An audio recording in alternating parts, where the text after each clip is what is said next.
Let me kill Disney. uh, with the way that Revan hates Disney, I honestly can't wait until we get to, what is it called? Kingdom Hearts. I can't wait until we do Kingdom Hearts. Because that will be fun. Also, I just realized my current bitrate is lower than it should. Lower than it should be.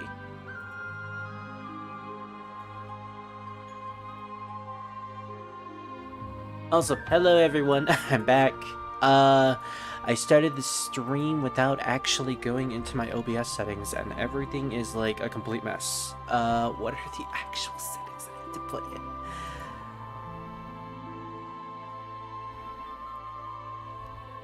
Definitely not that.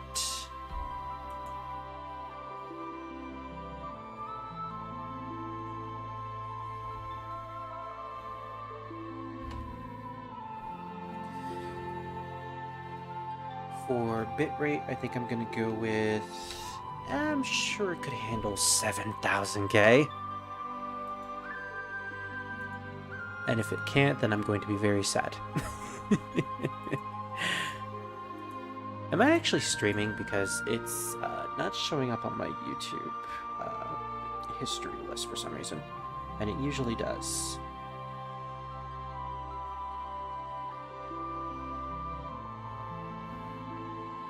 Either way, I'm actually glad to get back into this, getting back into streaming in general. It's been a long time. Had a very busy couple months. A lot of very depressing weeks. Probably gonna have to put Persona 2... Well, actually, we're going to be starting Persona 2 tomorrow, so we'll continue with that. For other games like Persona 3... Final Fantasy 9. I'm gonna put those on hold, especially since I'm starting Final Fantasy 6. Yeah, I stopped 9, going straight to 6. That's I'm not really handling these games all that well. Oh, hello, Eden. It's been some time. Yeah, it is. It's been so long that I even forgot how to set up my own streams. But I think everything is set up correctly. All right. So yeah, welcome to Final Fantasy VI. I decided to purchase the Pixel Remaster the other day because I've been in a Final Fantasy mood recently. Been watching a couple of Let's Plays, really wanting to get back into Final Fantasy IX, but man, the Limblom section is just so tedious.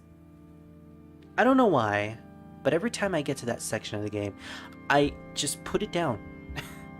I don't know if it's because it's technically a cutscene town, there's just so many cutscenes in that place, or not. I really don't know, but I'll get back to it soon. Ooh, they updated the logo. So yeah, this is the Pixel Remaster of 6. Recent remaster series that they did from Final Fantasy 1 to Final Fantasy 6 of those games. Basically redoing all the pixelated sprites, all of the battle systems are kept intact, new music, new presentation basically. It's mostly aesthetic than anything. And I actually can't wait to try this because Final Fantasy VI is one of those games where I enjoy every time I play, but I've never actually finished. The closest I've ever got to finishing it was getting right to Kefka's Tower and then putting it down. Because I was playing the mobile version at that point, and I don't know why exactly I put the mobile version down. I think it had to do with the fact that I bought Final Fantasy III right after I went to Kefka's Tower, and I became super addicted to 3. In fact, I hope to play that game sometime soon as well. So for this playthrough, I'm going to be, well, I am using a text patch, a texture patch for the in-game text, because specifically the Pixel Remaster's texts are kind of ugly. Not only are they very small, but they're a little bit too blurry to read. So I am currently using a patch that restores the original Super Nintendo pixelated text. So as you can see here, the text is a little pixelated, but I personally like that way more than the Pixel Remaster version. If you want to see exactly what it looked like in the original, definitely look it up, but man, I am glad I'm using this mod. I configured all my settings. You don't get any sound settings in the configuration menu, so we'll just have to do that in-game. So without further ado, let's start Final Fantasy VI. And also, I did a poll... Oh, wait. The ancient War of the Magi. When its flames at last receded, only the charred husk of a world remained. Even the power of magic was lost. So we get a bit of a lore dump for the world at this point. In the 1,000 years that followed, iron, gunpowder, and steam engines took the place of magic, and life slowly returned to the barren land.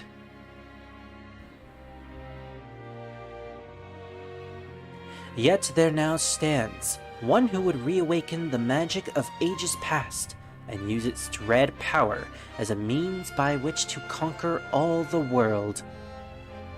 So in this particular Final Fantasy, everything is set in a sort of steampunk setting.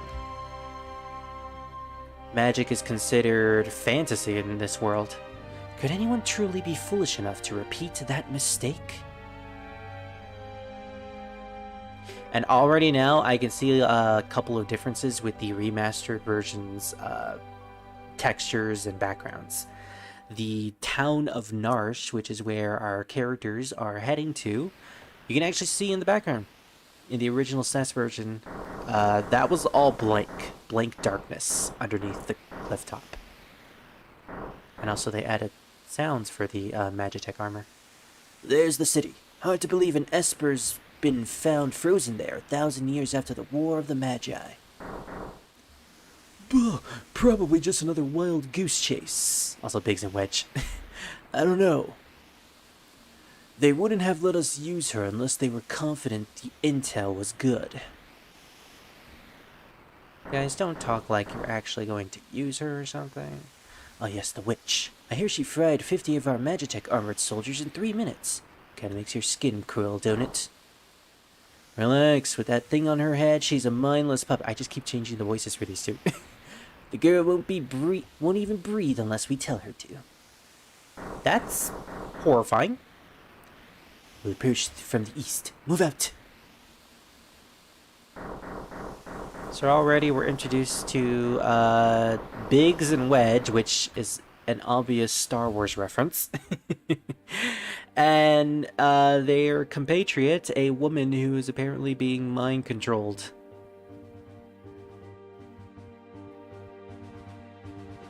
And we're treated to one of the best songs in Final Fantasy. I love this song so much, ever since I heard it in Dissidia.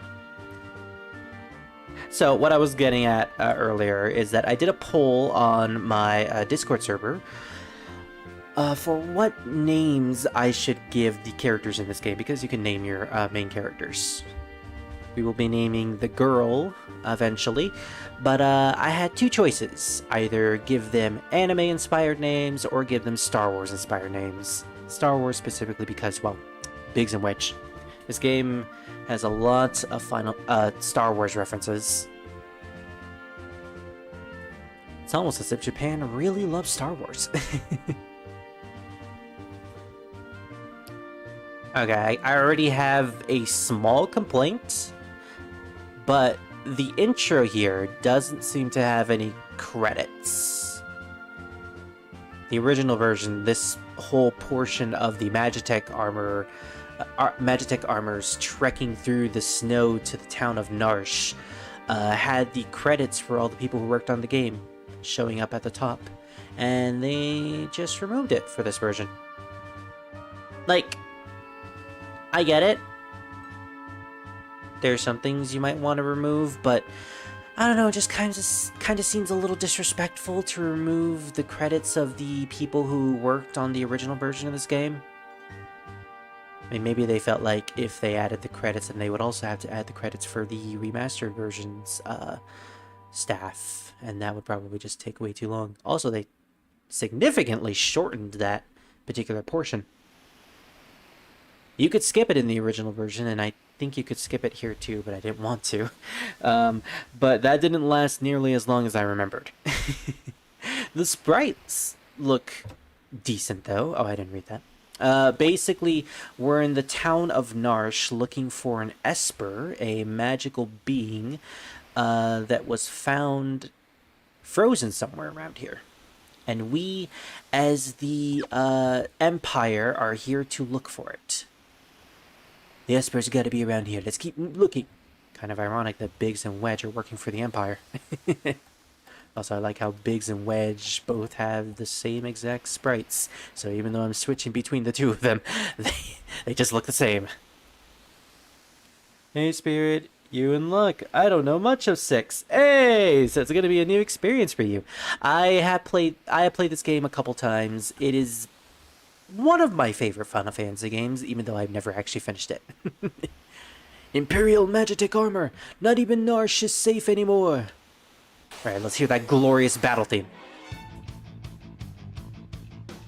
Aw, yeah. They added sweet guitar riffs to this version. Alright, so unfortunately, they removed the ability to target your other characters while in the Magitek armor. So what I used to do in the PlayStation version and the iOS version is that I would kill off Biggs and Wedge. So our character here, the female riding the Magitek armor, would get all of the experience. But unfortunately, actually, can I target them with fire? I can! Alright, never mind. Oh, yep, they still added the rift. I love it. Personally, one of my favorite Final Fantasy battle tracks. Okay, so what I'm going to do is I'm going to wait for our female character's turn, use fire on Biggs and Wedge, immediately kill them, and then just have her reap all of the experience. Because, spoiler alert, Biggs and Wedge are going to stay with us for too long. I should note that I am currently watching the Star Wars movies as I am doing this playthrough. I am halfway through the 5th movie, which is the 2nd movie in the original trilogy. So I actually don't know if Biggs and Wedge die in those movies yet. But if they do, I am going to be very sad, but also kind of not, because they usually die in Final Fantasy games.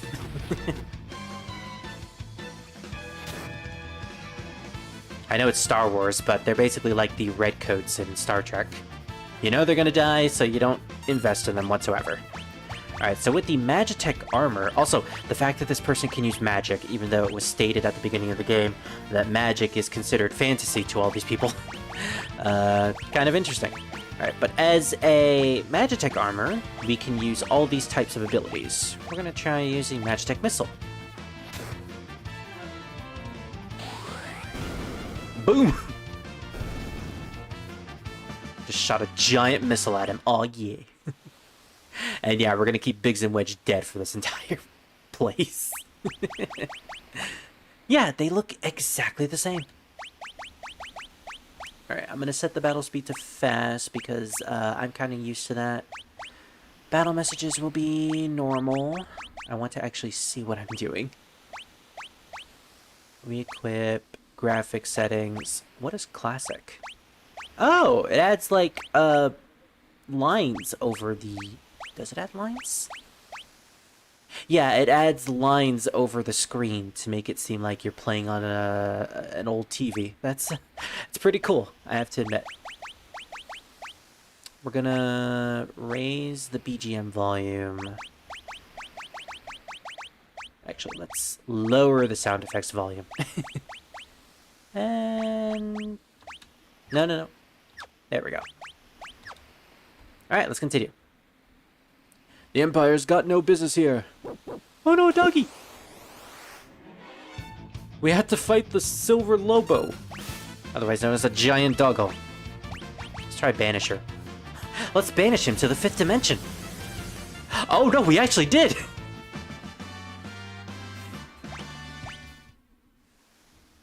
You know, if I was more versed in Call of Duty lore, I would probably make a Call of Duty Zombies reference, because that is kind of exactly what happened there. Alright, so we can't go over there, unfortunately. Oh my goodness. They have 8-dimensional movement! I forgot about that. Yeah, that's another addition to this version. You can move in 8 directions now, even though it's... I mean, it's okay. It's not bad or anything. Also, fun fact, if you go to the left and the right of these particular sections, you can actually avoid all these battles, or most of these battles, because these battles are set on a tile. So if you avoid this particular tile here, you won't actually encounter this battle. There's a lot of interesting quirks to Final Fantasy VI, and I know that they got rid of most of them, but it's still fun to see. Bioblast. And we just had the Magitek Armor Fart. Okay. I mean, whatever works. You killed our dogs, you asshole! Let's try Confuser. Oh, we should probably heal first, though. Okay, good thing they're no longer targeting us, because we kind of need to heal. Healing Force. 400. Yeah, they give us a bunch of skills to ensure that we will have a hard time dying at this portion. Why did I use Banisher? It only hits one person. And for some reason, it always hits.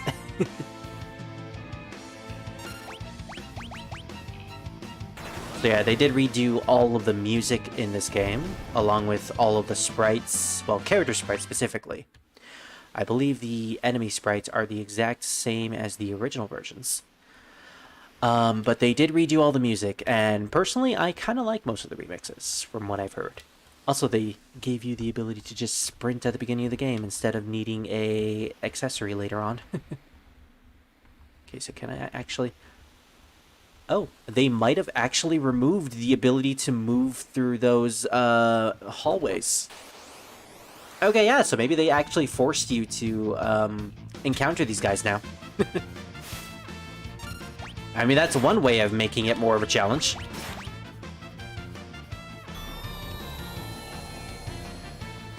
Who would have thought this would be our most damaging move?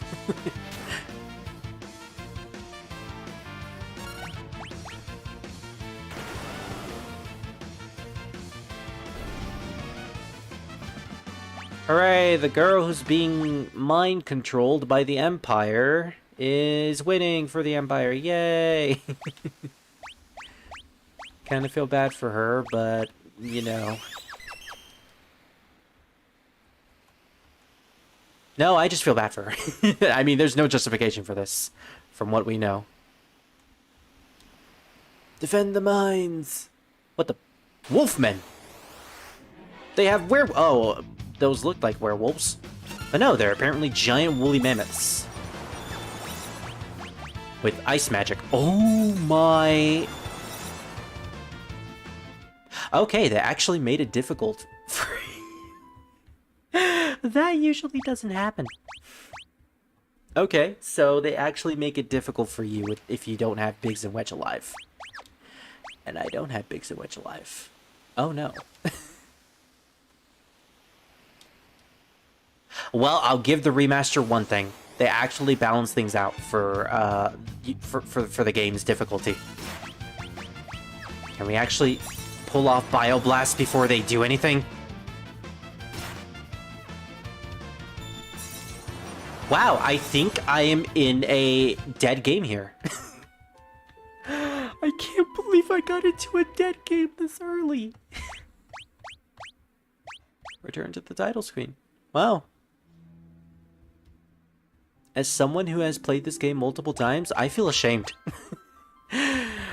Oh, that was something. Well, at least we can go through the intro again. Only on this channel can we do something as ludicrous was that? Honestly, this is perfect. My first time coming back in months to live stream a game, and I immediately get into a dead game at the beginning. Okay, this time we won't kill off Biggs and Wedge. The experience gain is nice, but not the end-all be-all. Oh! I didn't even notice the Harlequin coming out of that door at the beginning.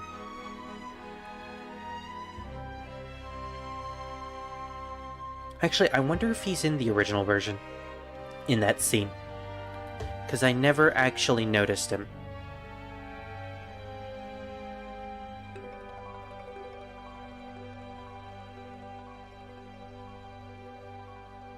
A nice, fast, concise way of telling us the lore of the world. Magic is something that has disappeared from the world for over 1,000 years after a war of the Magi, and now people are searching for ways to use magic. And also there's an empire involved. Again, coming from someone who's just barely getting into Star Wars recently, seeing Biggs and Wedge work for the Empire is it's a little bizarre. And also, yes, I am totally going to be using the Star Wars names that I promised on my server. They even call her Witch. Now, I'm not sure if they called her Witch in the original, I don't remember, or if they called her Sorceress. Because I know Final Fantasy VIII had a weird thing where they translated the word witch in that game to sorceress or sorcerer. No, actually, there were only sorceresses in that game. So, yeah. And then Dissidia called Ultimecia a witch. And then in Opera Omnia, they went back to sorceress. So, apparently Square doesn't know how to make up their minds. Can I skip this in this version? Wow, I actually can't skip this in this version. I guess that's why they shortened it. Again, only I would do something that stupid.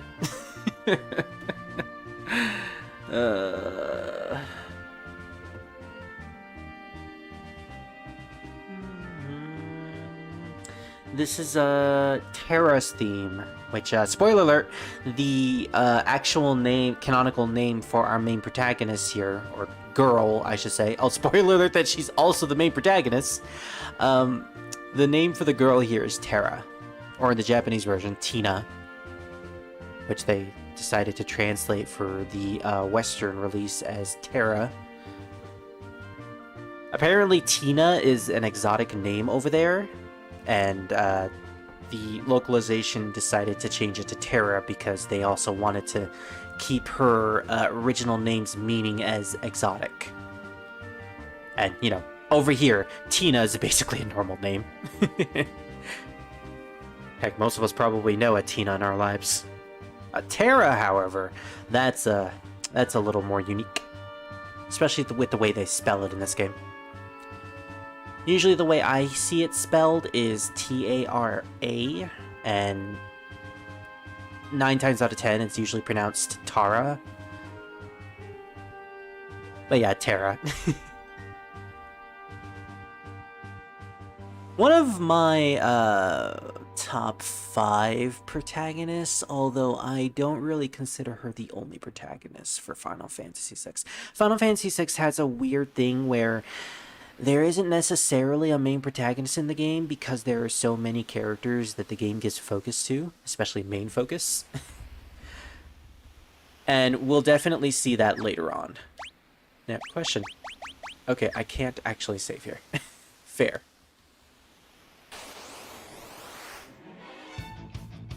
We'll quickly go through these battles, but yeah, I can't believe that happened. Alright, Biggs. Alright, Wedge. I learned my lesson. Apparently, I cannot fight my programming, and you guys must live. For now. Okay, question. Can I actually get out of this battle over here? I can! Yeah, look at that. I moved away from the center tile, which is where the battle is supposed to ensue. But you know what? Let's fight them anyways. Actually, no. I didn't want to fight them because we get to fight the dogs. No, dogs. I don't want to kill a dog. Or Lobo. Technically, they're wolves, considering they're called Lobo. But still. Also, notice how Terra here seems to have a lot more skills than Biggs and Wedge do with their Magitech armor. You know, besides the fact that she's also using magic. That's also a dead giveaway that she's probably a little bit more well-trained than the other two are. Or at the very least has more experience than them. Actually, what level is she? She's level 3. Did she actually start at level 3? I think she did. Yeah, it was either level 3 or level 2. I wasn't paying attention to if she got whether or not she got a level up. But yeah, that just goes to show that she definitely has much more battle experience here. Also, I forgot to change the battle speed to fast. Because, let's be honest here, this one moves by molasses. Okay, that Bio Blast wasn't really all that useful.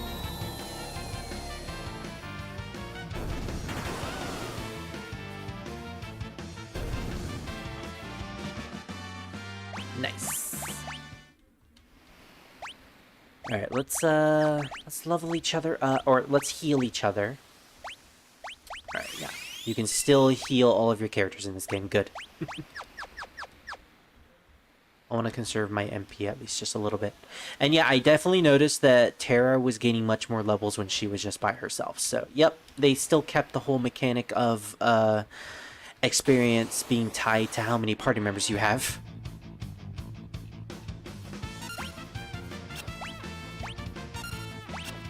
Oh wow, look at that. This time they don't actually use Snowstorm. Is that like a retaliation move for if you have only Terra available as your party member? As the only one alive?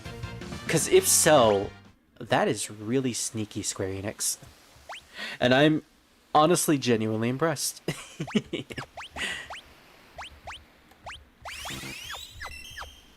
Alright, there we go. I just want to check one thing. Alright, we're good. No dropped frames.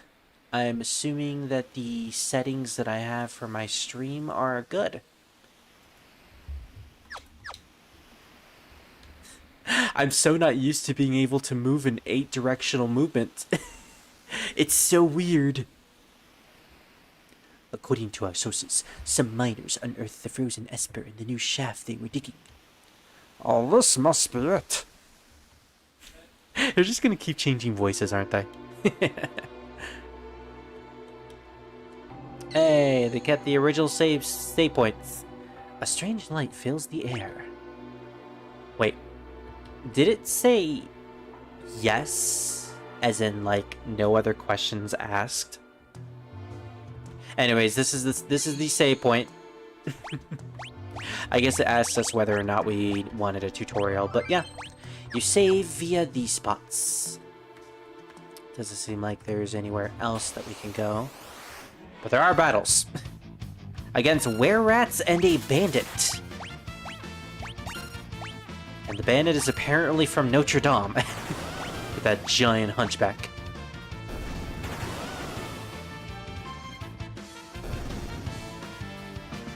Also, I can totally tell that the sprites are indeed from the original SNES version. And that's not bad. You know, the original SNES version has very amazing sprites. It's just a little weird. Also, I'm kind of noticing a bit of screen tearing in this version. I don't know if it's because of my settings, but it's definitely there. I'll handle this step back.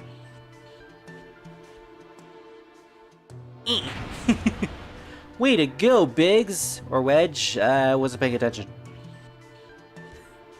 And let's be honest, who does? We're not handing over the Esper. Ymir, get him! Ah, they call it Ymir in this version. Hold it! This thing's a... They must have trained it to guard the mines. No. What are you talking about? You know what this is? Ooh, I love the guitars that they added in this version of the battle theme. Or, boss theme.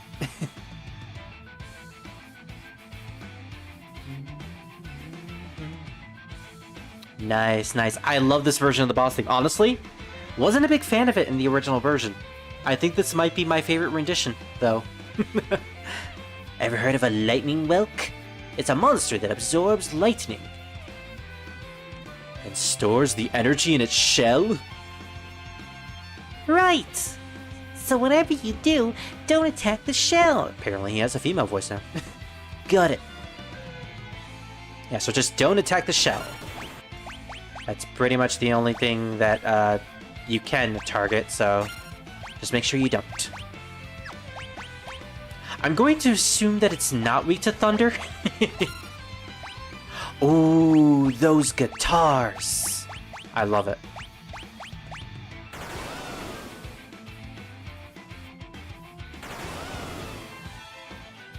Yeah, this is like immediately one of the best blow-up songs in this version. Slime.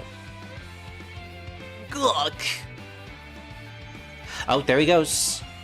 Okay, so the gimmick of this battle is that the Ymir will sometimes retreat into its shell. And you'll want to wait until it pops out, because if you attack its shell, it's going to counterattack with a very devastating spell. Terra, let's try a Magitech Missile. And honestly, I just want to see what Thunder Beam will do. Oh my goodness, Terra! Okay, it actually doesn't make much of a difference. In fact, I think it did more damage than the Fire Beam. Yeah, apparently it did.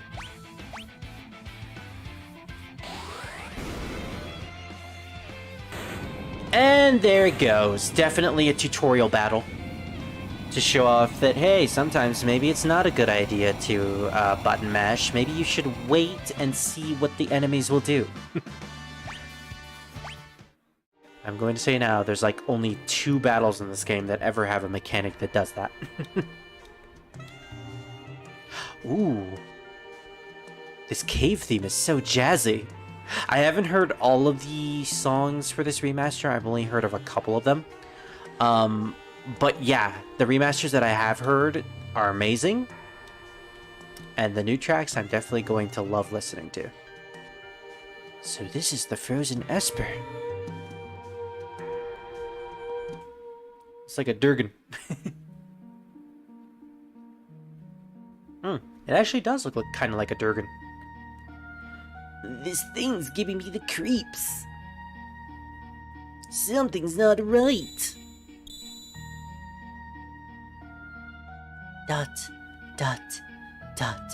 Yes, I can still talk, ladies and gentlemen. The frozen creature begins emitting an eerie light. I don't know if I'm the one who is supposed to say this. They didn't actually specify.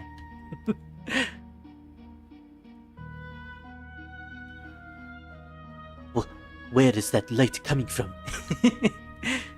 Gwa. Oh, apparently he was banished to the 5th dimension. Well, what was that? Wedge! Wedge, where are you? Hey, what's going on? And there goes Biggs. I mean, they definitely lasted a little bit longer than... No, they didn't last longer in Final Fantasy VII. Or then Final Fantasy VII.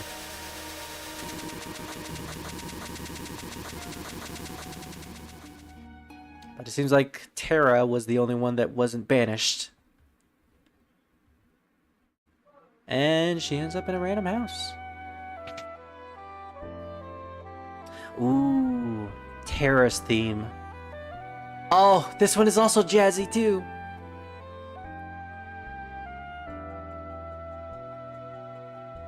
If I had like a face cam for these, you would just see me just weaving my head back and forth, because that's what I'm doing. I love the music in this game. It's so good, and this remaster does a fantastic job bringing them to a different light. Alright, let's get our settings back in order. There we go. Magitech Elite. Oh, hey, Scar! Came to wish you good luck. Got to get on the grind on a new video. Ah, I see. Alright, well, good luck with that. We're just playing some Final Fantasy VI, the Pixel Remastered version, and I am loving the new additions. Well, most of them. Still don't know how to feel about the whole credits debacle at the beginning, but, you know, this is still pretty good. 5 more minutes. Terra just doesn't want to get out of bed. Also, they definitely gave Terra a lot more voluptuous sprites, I should say. Where am I? Did I do shrooms or something? My, and I only just removed the crown. My head hurts. Oof.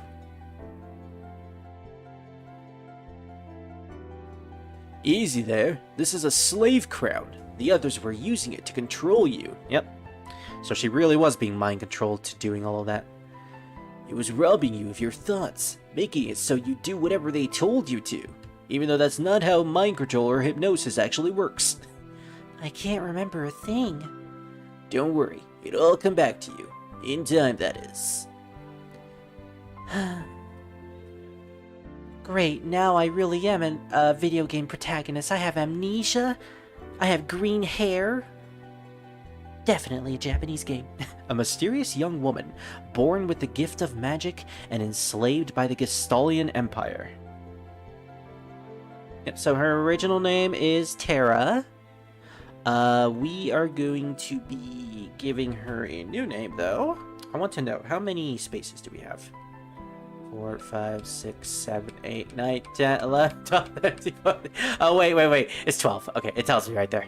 Up to 6 full-width characters or 12 half-width characters. That's good, because the original version only allowed 6 characters of any variety whatsoever. So the remaster giving us the ability to use 12 characters, or technically 11, is great. Alright, so let me pull up my list of Star Wars names that I just came up with, like, a couple hours ago. Originally, I was going to go with anime names from anime characters as the names for Final Fantasy VI characters, but, then I realized that Final Fantasy VI is like a huge love letter to Star Wars, and I was like, wouldn't those names fit a little bit better? So I made a list of Star Wars character names, and then I did the poll. So since Star Wars won, we're going to be naming Terra here. No, wait. My favorite, well, currently favorite Star Wars character,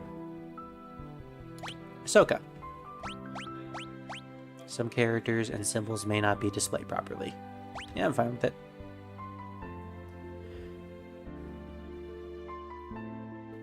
My name is Ahsoka.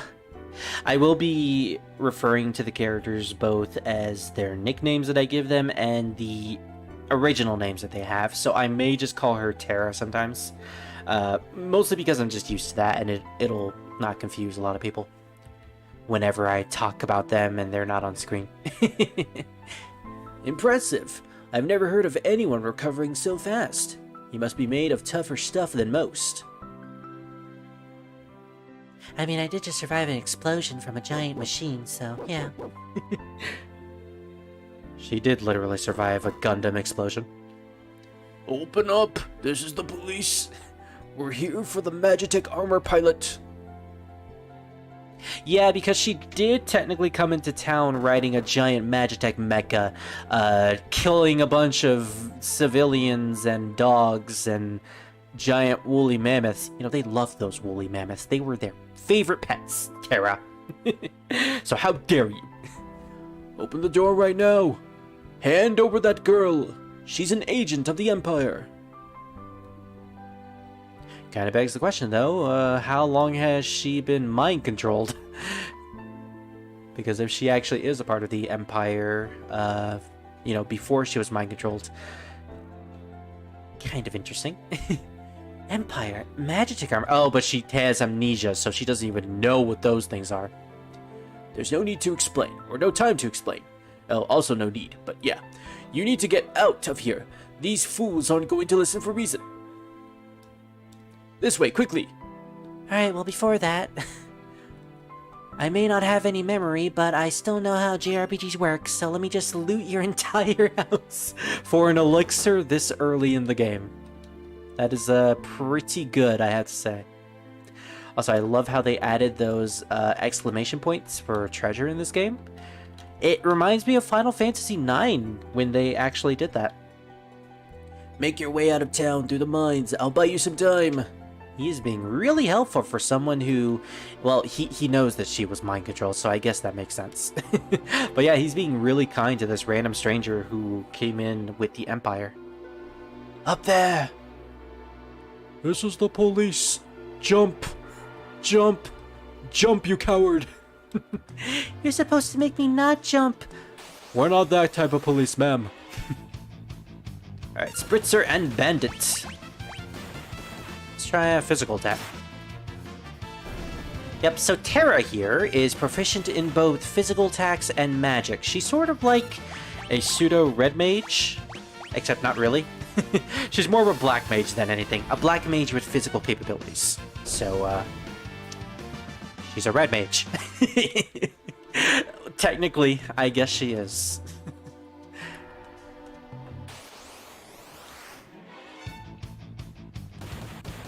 What the heck is Spritzer even supposed to be?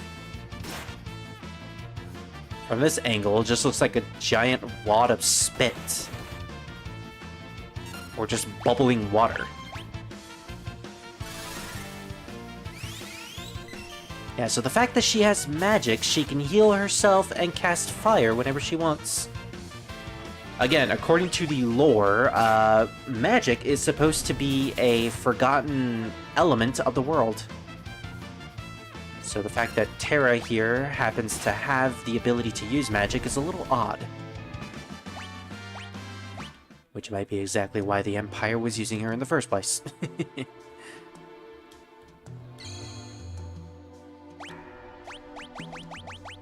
Okay, so I'm taking a look at the minimap at the top right corner, and...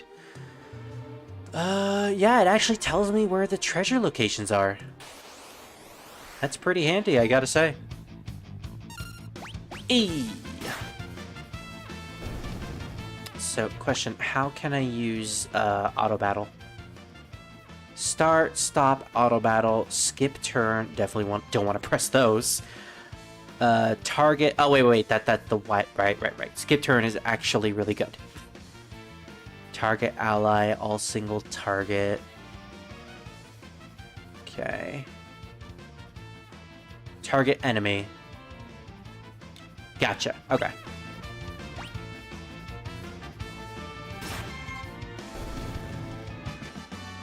And I wasn't exactly sure if that was speeding up the battle or not. Usually in these remasters, Pixel Remaster and PSP remasters of Final Fantasy, the auto feature usually speeds up battle animations. And I think they do? Let's test it. Oh yeah, it definitely does. I noticed that the numbers were fading away significantly faster when it was auto battle. Sometimes you might encounter a secret passageway. A secret passage! That's a reference I never thought I would make. In some walls during in the dungeons. So you might want to keep track of the minimap. I'm not exactly sure if the minimap will tell you if there are secret passages or not. But we'll definitely see in the later upcoming dungeons. I just love that saxophone that kicks in. There she is! Get her! Oh. Yay, we made her fall! We made her jump! They made me jump. Ugh. Yeah, that was actually a long drop. Oh. Oh, great. What am I gonna do for Kefka? My sweet little magic user. With the slave crown, you'll be all mine. So yeah, the Harlequin that we saw at the beginning of the game. He was the one who mind-controlled Terra.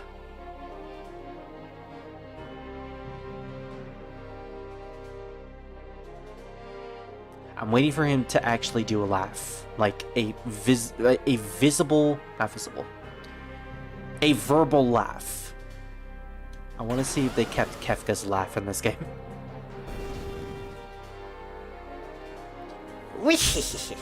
Good, good.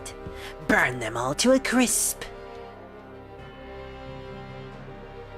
You realize you're attacking your own army, sir. You're using them as guinea pigs. Who am I kidding? Kefka doesn't care. And we have some interesting faces there that we'll definitely see later on. Soldiers of the Empire, we stand at the dawn of a new age. Emperor Gestal, the leader of the Empire. The lost power of magic has returned to us. We have been chosen. The time has come for us to claim our rightful dominion over the world. You know, good thing that all the soldiers and the people in the army are raising both of their hands at the same time. Because if they were only raising one hand, yeah, this would be a completely different empire. And let's be honest, it's kind of treading those lines. Nothing shall stand in our way. Praise the sun, people. Praise the sun. Hurrah! Long live Emperor Gestal. Long live the bunny man. Oh yeah. He looks like a bunny. His hair kind of looks like bunny ears. Yeah, so Terra truly was forced into the Empire. Took you long enough. Busy with all the robbing and plundering, I assumed. Nani! That's his face. A treasure hunter and trail-worn traveler, searching the world over for relics of the past. Ah, Locke. You know, I didn't actually used to like Locke all that much. I always thought he was sort of a boring character. Until I actually grew up and realized, wow, his story is actually very meaningful and very, very sad. And he's a genuinely good character.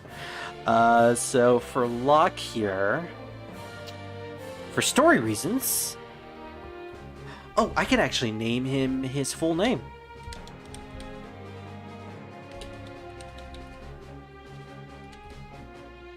I assume that's how you spell Han Solo.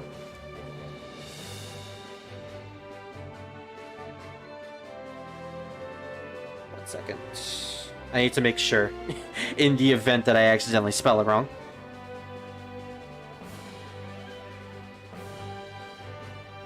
Yep, that's how you spell it. Great. Now I can actually imagine Locke with Harrison Ford's voice. And it's like, yes. Yes, please. The guy that got him for Dissidia wasn't actually that bad though. I prefer the term treasure hunter. Huh, semantics nonetheless. There's a huge difference. I see they still have the charm in these sprites. Oh, I can't wait to see what Celeste is gonna look like. Especially during the opera portion where her sprite is like super expressive. Anyway, is there something you need me to do? There's indeed. I met the girl. Girl? You don't mean... The city guard is pursuing her as we speak. The city has the strength to stand up to the Empire, but it won't use it. The people are just too stubbornly independent to join an underground resistance group like the Returners. I tried to explain that the Empire was controlling the girl, but they wouldn't even listen. I love how his eyes are so scrunched up. Alright, so you want me to go get her out of Narsh? That would be the idea. Make your way to Figaro for the time being. Sorry if I fumble up a couple of sentences here and there. I am not very good at reading. Or I should say, I kind of tread my eyes throughout the entire sentence, and I'm like, I can read this! And then I just fumble up in the middle of it.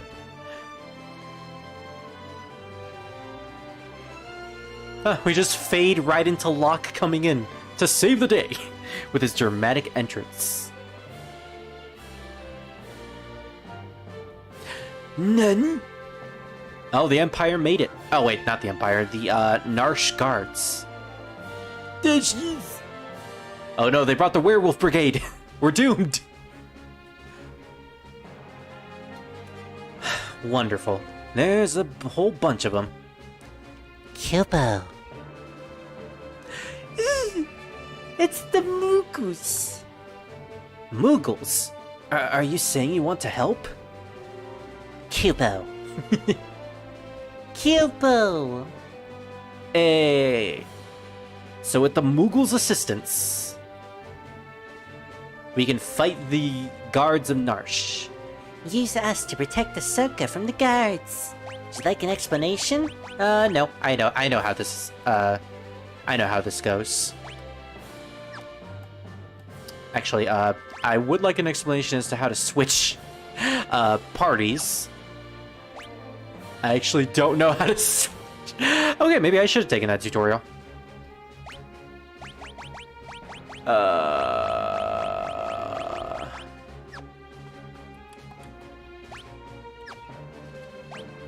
Pressing every button, every single. Okay, it's LT. Got it.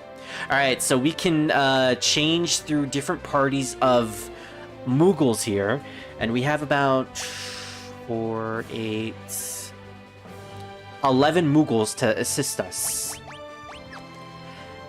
And this is basically like Final Fantasy VII's Fort Condor section, where we position our parties in front of certain areas, and as soon as enemies get to them, we do like little battles. Instead of Fort Condor doing like RTS battles, though, we do like the actual Final Fantasy battles, the turn-based battles. In this team, we have the Mughals, known as Mog, Molulu, Mokan, and Mogwell. All of them having Mo in their names. And Mog seems to be the only one we can actually equip and de-equip. Interesting. We'll consider that for later.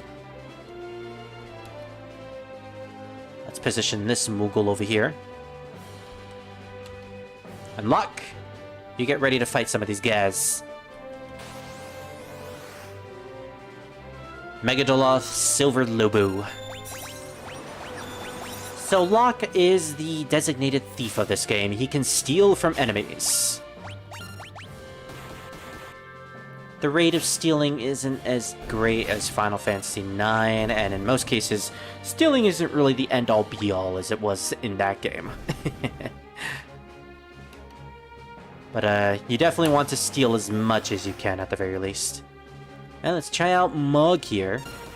Mog is one of the more exclusive Mughals because he has another ability known as Dance. We'll get into Dance later on and how pseudo-useless it kinda is. Although he did learn a dance here, he learned Twilight Requiem. Mog learns dances every time he fights in a specific terrain, so we learned that by fighting this in this cave terrain here. And if we fight in other terrains with Mog, we will eventually learn different dances associated with those terrains. So I guess that's kind of a spoiler that we'll have Mog later on. Mogsy, Mogwin, Mugmug, and Cosmog. I like Mugmug and Cosmog. Actually, isn't Cosmog a Pokemon? I think Cosmog is a Pokemon. We can talk to him, but he doesn't do anything. Alright, Locke, let's see if we can gain some experience for you.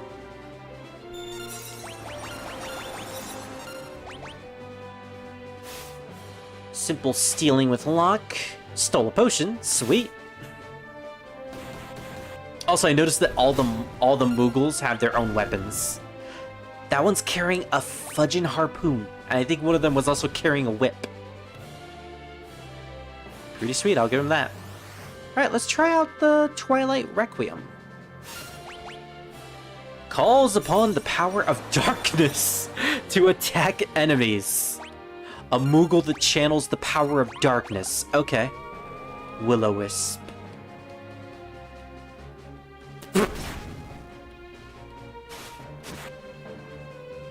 Okay, if darkness is that powerful, then I'm all in.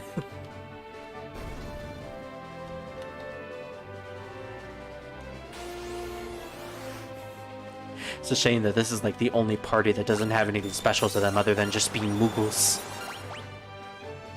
Oh, that snowstorm ability is so annoying. Hey, a boomerang. Nice. And I think that's it. We'll have another battle later on in the game with this mechanic, but yeah. I always like these type of, you know, progress through a little portion of the map with most of your party members in their own different parties, while enemies slowly come towards you. That kind of made Fort Condor interesting, but at the same time, not really. Alright, Locke, we're gonna have to heal you. Formation. That begs the question, what do you have equipped? Morning Star Mithril Claw.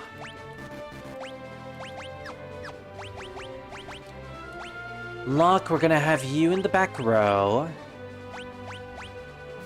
You and you. No, wait. You are gonna be in the front row. And we're gonna give you a potion. That better have been worth it. Alright, so this is the technical boss of this portion, the guard leader. We're gonna try to steal from him as fast as possible. Oh, we did it. We stole a mithril knife. Nice! Alright, so let's take him out. 80 damage, not bad.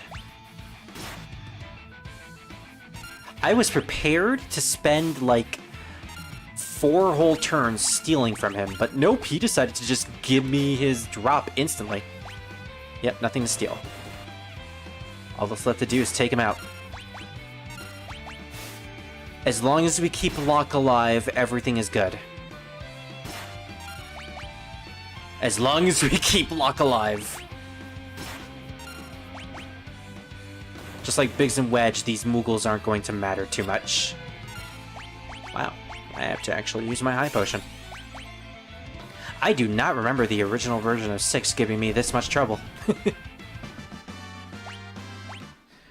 The stakes have definitely been raised here. Thank you, Moogles!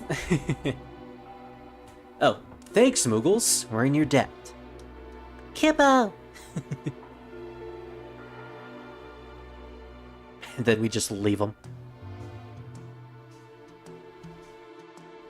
I like how characters in these games can just fit another character into their pockets like that. Because yeah, that's what Locke was basically doing. He was fitting Terra into his pocket and just teleporting her to another location. This switch oughta destroy us.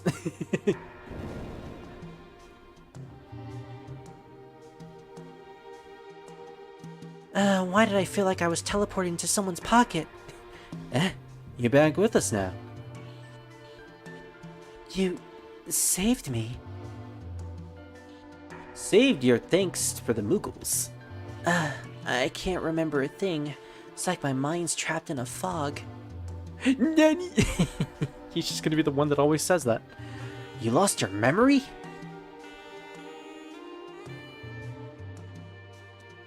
man said it would come back. Eventually.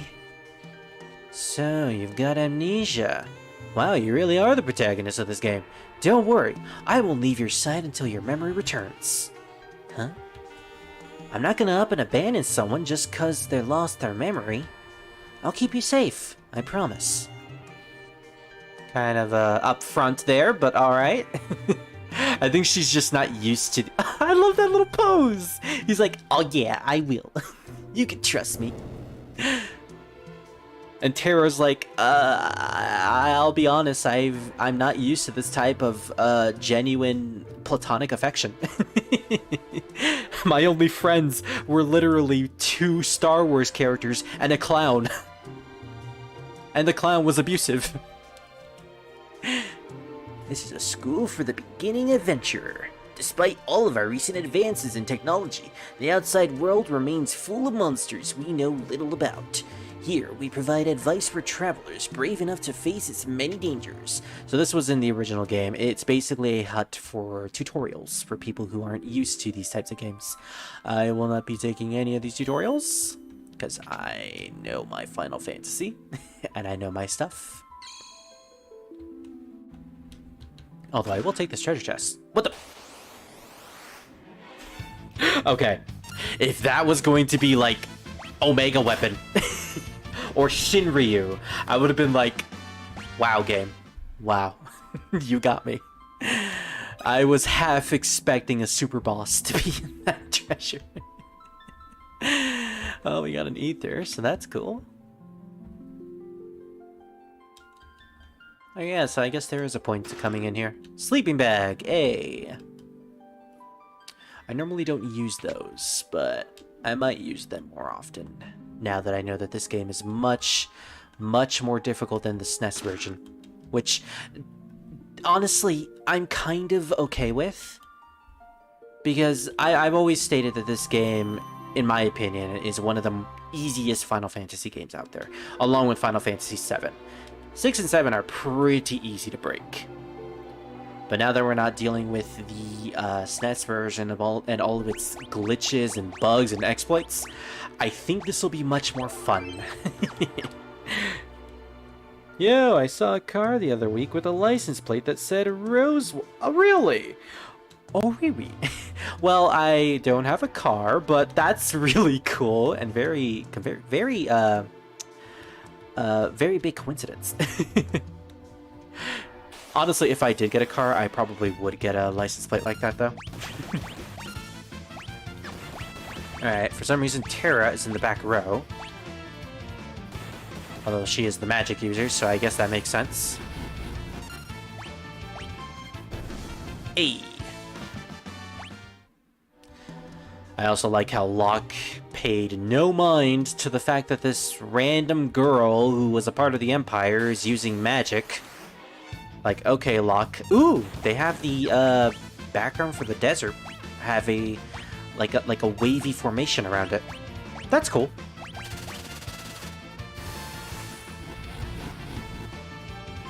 It's like actually seeing the heat rays inside of a desert. Nice attention to detail there.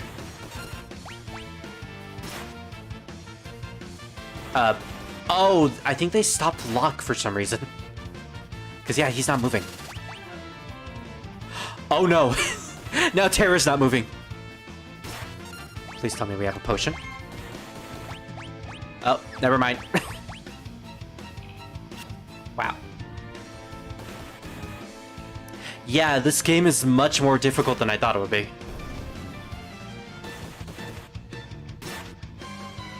Let's not waste our Phoenix down.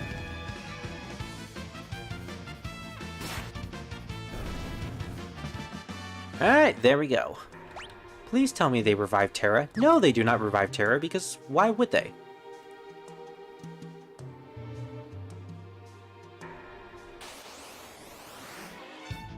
Just a single leaf bunny. Why am I stealing? Why am I stealing and not killing it? Also, why is that leaf Oh. Oh. Auto just repeats the last action that the character performed. Ah. I was about to say, why is that bunny on top of a giant cabbage? And I'm like, wait a minute, it's a bunny. Of course. They eat stuff like that. I am at least thankful that this place has a free healing spot. A full heal spot. Nice. Terra is level 5. Oh, goodness. Yeah, the fact that we couldn't kill Biggs and Wedge at the beginning, well, we could, but as you all saw, didn't end well. We had those mammoth enemies cast a snowstorm on us, or spam snowstorm, more like it. And Terra died instantly. I guess Rose Wolf is a more common name than we thought. Yeah, and I thought I was being unique.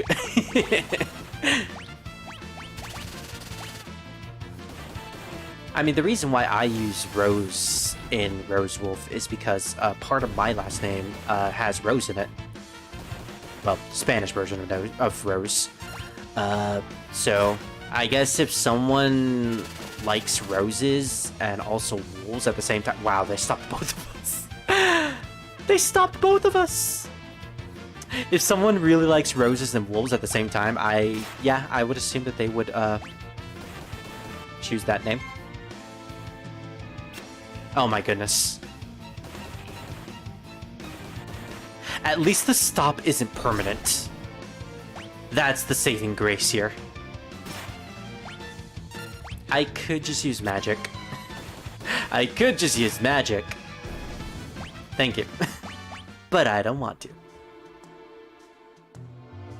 Alright, so that's our destination. The Castle of Figaro. First things first, let's get a level up for Terra. And actually use our magic this time.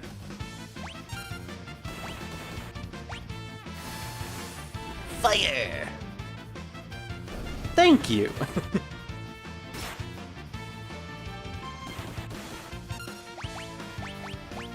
These things do not mess around, apparently.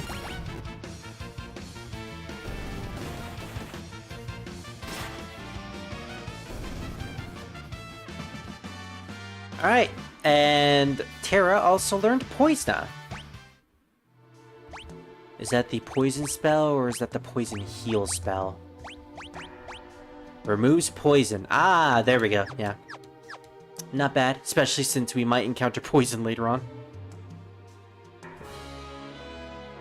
Ooh.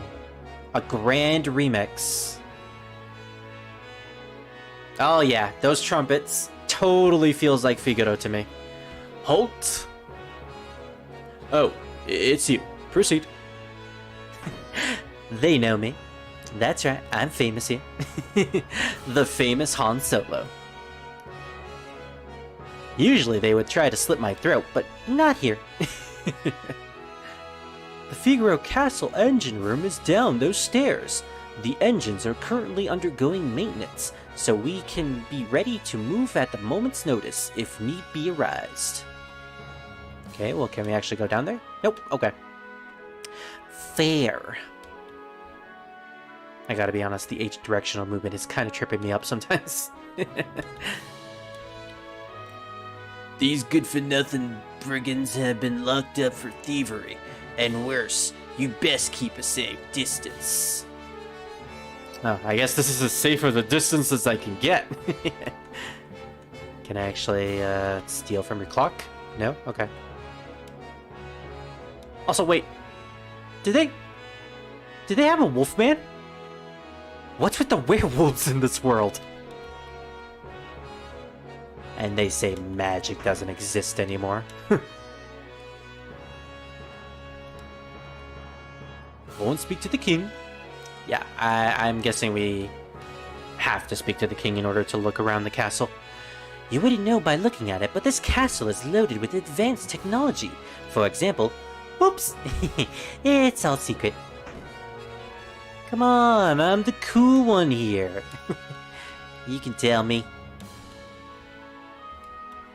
I don't think there's any point to actually checking around these shops. At least until we get control after we have this particular conversation with another favorite character of mine who I didn't actually used to like, similar to Locke. Until I realized, wait a minute, he actually is a very well-written character. That happened a lot to me for this game, for most of the characters. You mean this young woman is... They gave him like a really deep voice in World of Final Fantasy. I think he's also voiced by Noctis, aka Ray Chase, which is like the perfect voice for him. Who are you? Oh, my apologies. Wag, wag, wag. Is he giving me the finger? How rude of me to turn my back to a lady on our very first meeting. The young king of Figaro Castle, imperial ally and champion of technological revolution. Edgar Figaro. Let me check my list. What was I going to name Edgar? Oh yeah, I had to consult Revan on this one because I didn't know if there were specifically two brother characters in Final Fan. Oh wait, no. Oh, thank you. I accidentally pressed my mouse for a second, thinking that the cursor was there because, yeah, anyways. I had to consult Revan to ask him if there were, like, two brother characters in Star Wars. And apparently there are. There's, like, two characters named Arcane and Thexan from the Old Republic. And I haven't played the Old Republic, so I have no idea who they are, but I'll just name Edgar the one that sounds the most fitting. So Edgar here will be named Arcane, or however you pronounce that.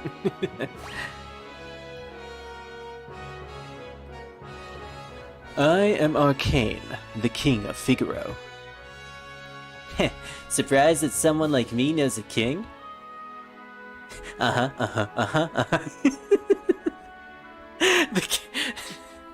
The characters and the personality that the sprites have is just so fun and enjoyable.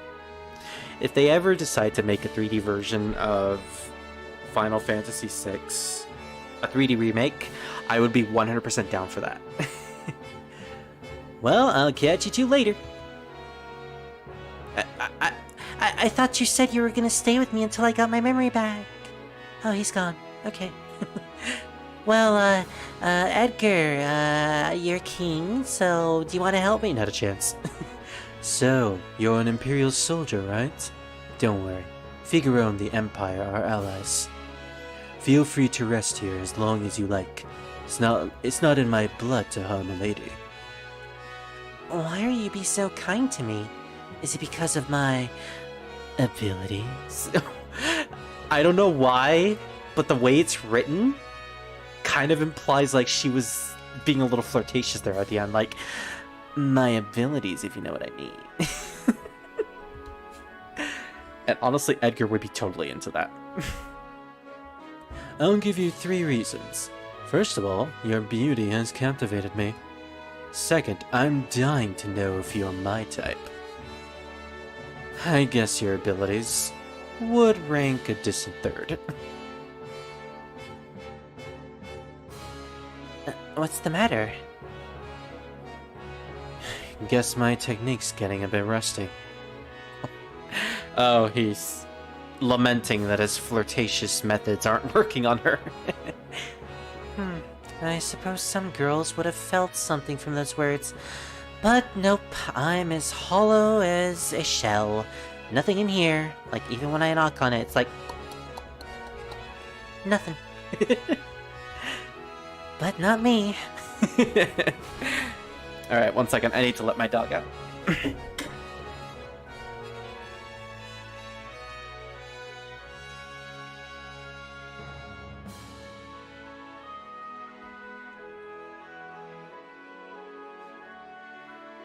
Also, I apologize for making all of the innuendo jokes every now and then, but come on.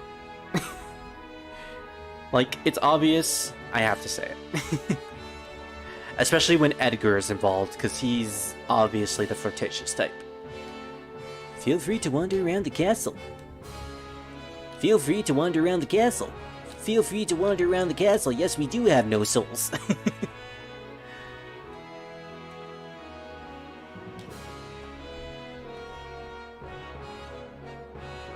Can I? Oh, I can't actually sit in the throne. Fine, I'll sit backwards. Ah, yes. King Terra. Yes, I know I said king.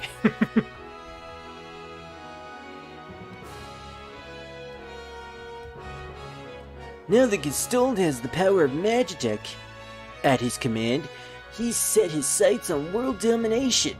I was kind of hoping this guy would say the exact same thing.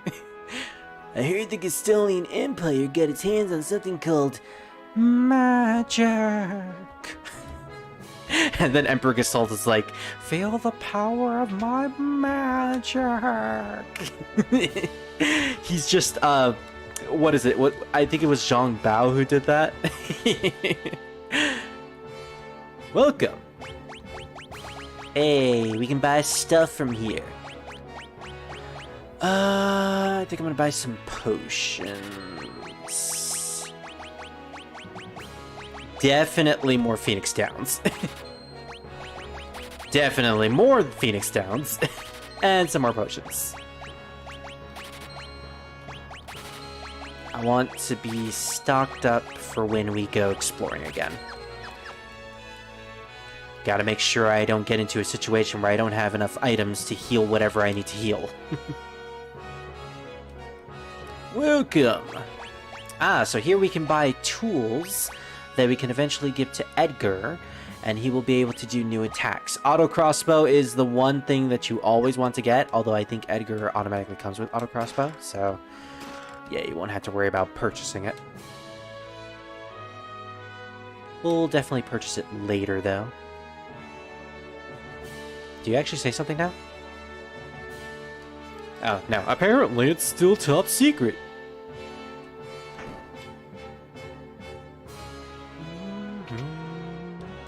Rest for a bit? No. Not too long ago, the king tried to hit on the high priestess. Oh, did she ever let him have it? She let him have sex with her? I'm sure he's made a pass or two at you already, hasn't he? Yeah, our king is a bit of a horn dog. Literally everyone who's a woman, he flirts with.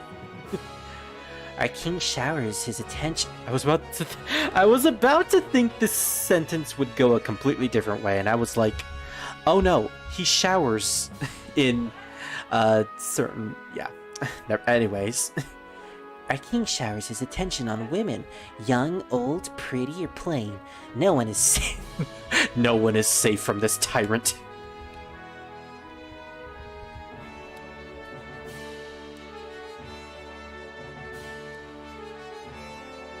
I forget where this leads to. Oh, out here. Hey, Chocobo! Talk to me, Chocobo. I mean, guy riding Chocobo. This is Figaro, the desert's castle. Yes, yes it is.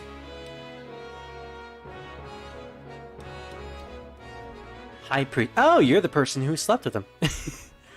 Arcane has a twin brother. You know, he was such a nice boy, always thinking of his family. Are we having a flashback? Okay. Random, but alright.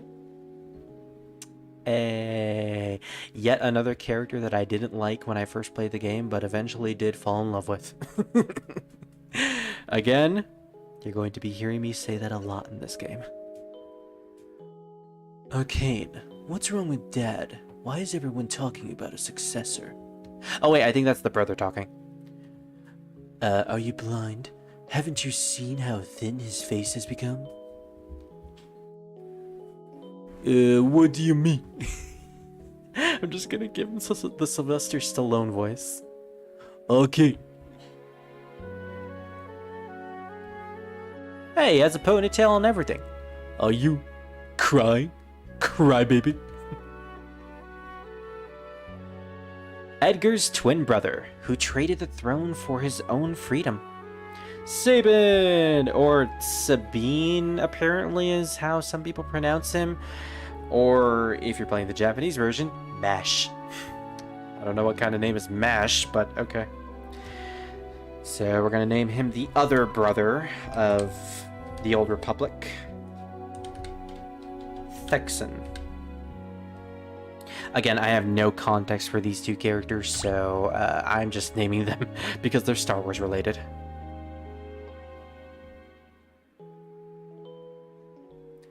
Oh yes, Thexan.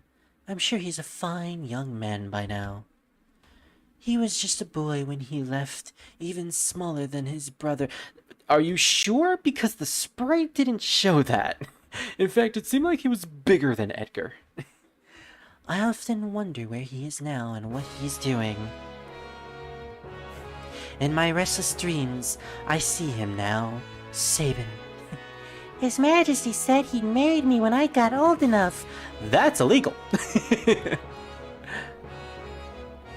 Anyways, ignoring that sentence.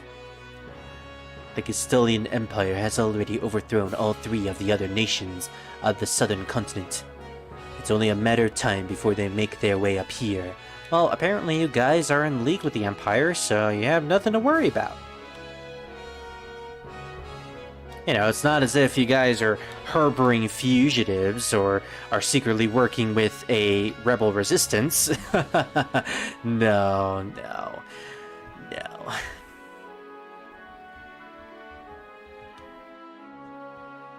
Can we actually go to the prison this time?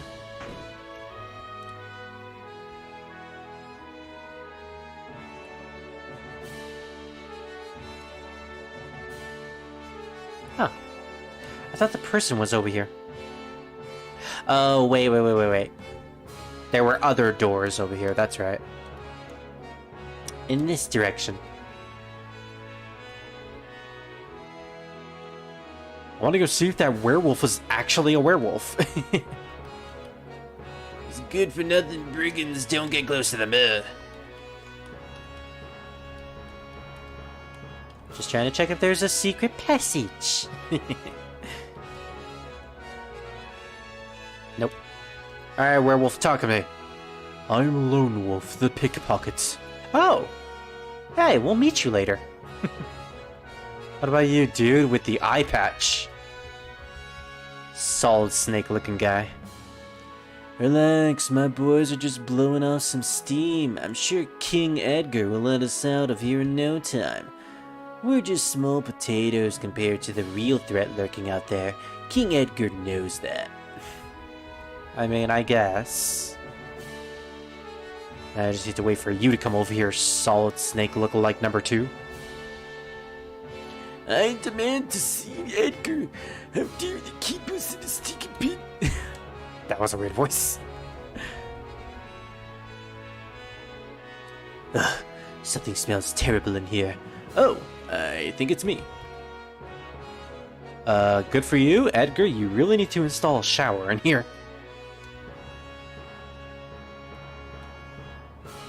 Can we actually go in now? No? Okay. Huh. It actually looks like there was something over there.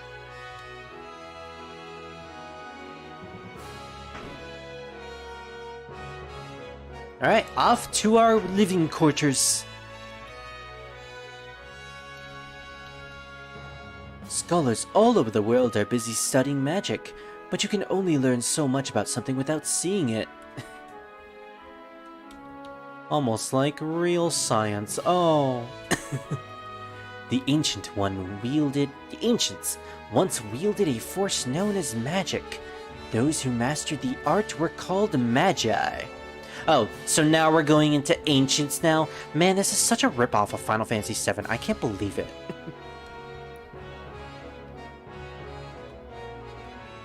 Man, Final Fantasy VI is a JRPG. Ugh, it's such a ripoff of Persona 5.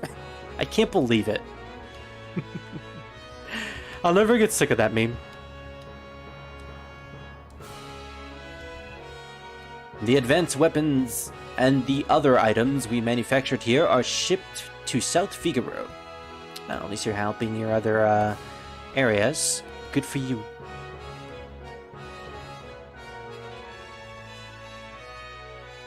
Alright, so I guess let's go take a rest and have the plot progress. Yeah, I'm there. And for some reason, Locke just decided to leave our side. I kind of don't get it, but alright. Didn't take him that long to leave us. He probably found a much better woman, one who doesn't actually have amnesia.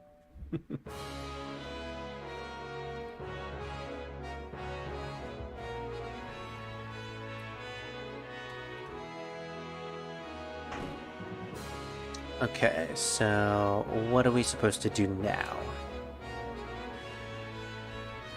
Let's go talk to Edgar, see what he says. If he's even there.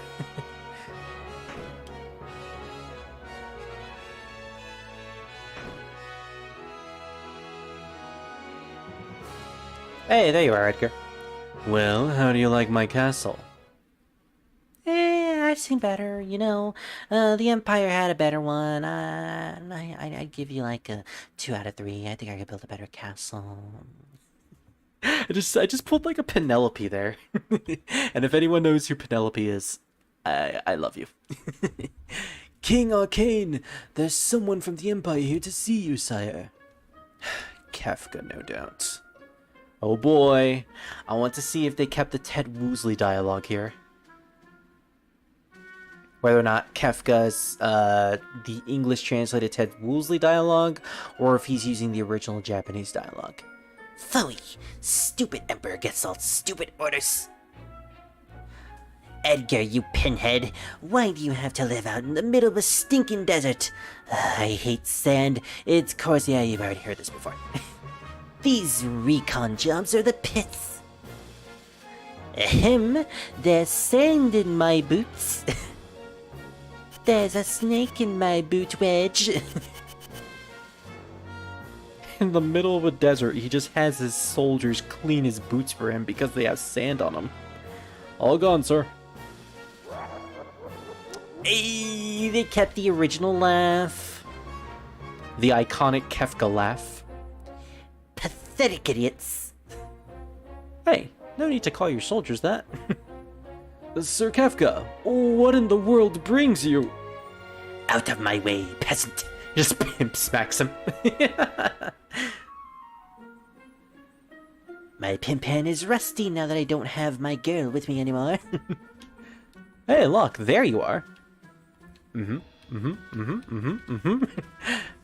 going on there, Locke? You have a blinking problem? What is it, Locke? What is it? Did Timmy fall down the well again? Did Sabin fall down the well again?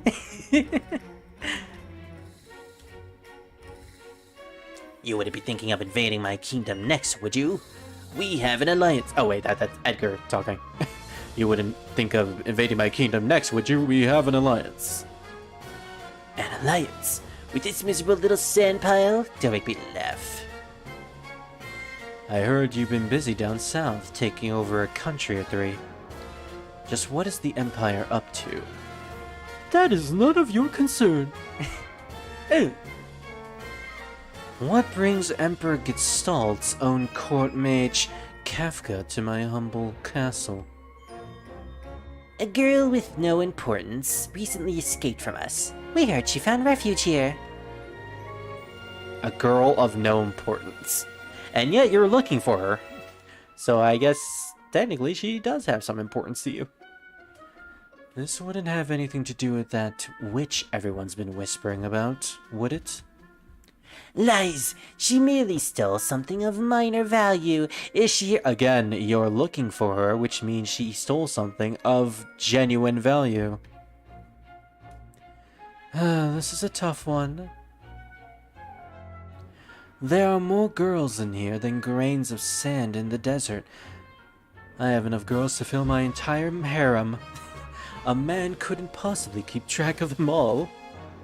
Oh, Edgar, you know you only stand to lose by trying to hide her from us. I truly hope nothing happens to your precious Figaro.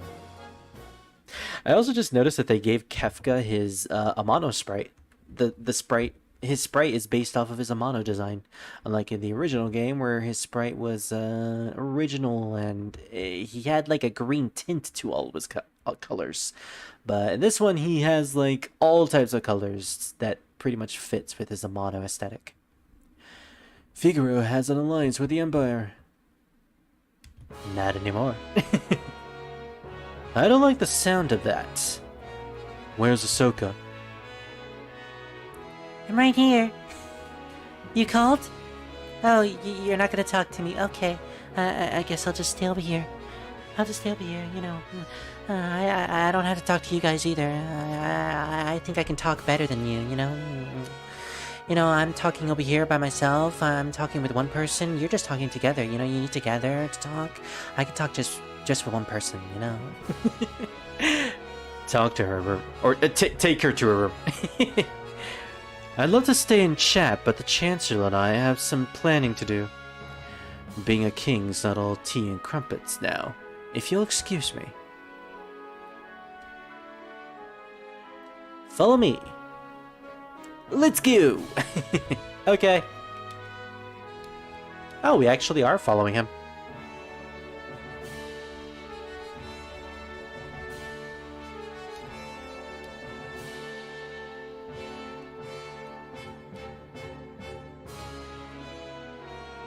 Alright, yep. So I think I may have done a couple steps forward instead of talking to Edgar. I thought I would be able to sleep here earlier.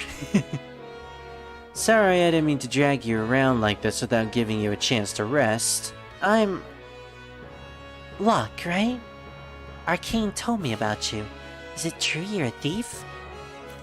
I'm a treasure hunter! On the surface, Arcane pretends to support the Empire. Truth is, he's collaborating with an underground resistance group called the Returners. I serve as their go-between. The old man you met in Narsh is one of us too. You know, I named him Han Solo, and he acts no ways like Han Solo whatsoever. You guys will know why I named it that, though, later.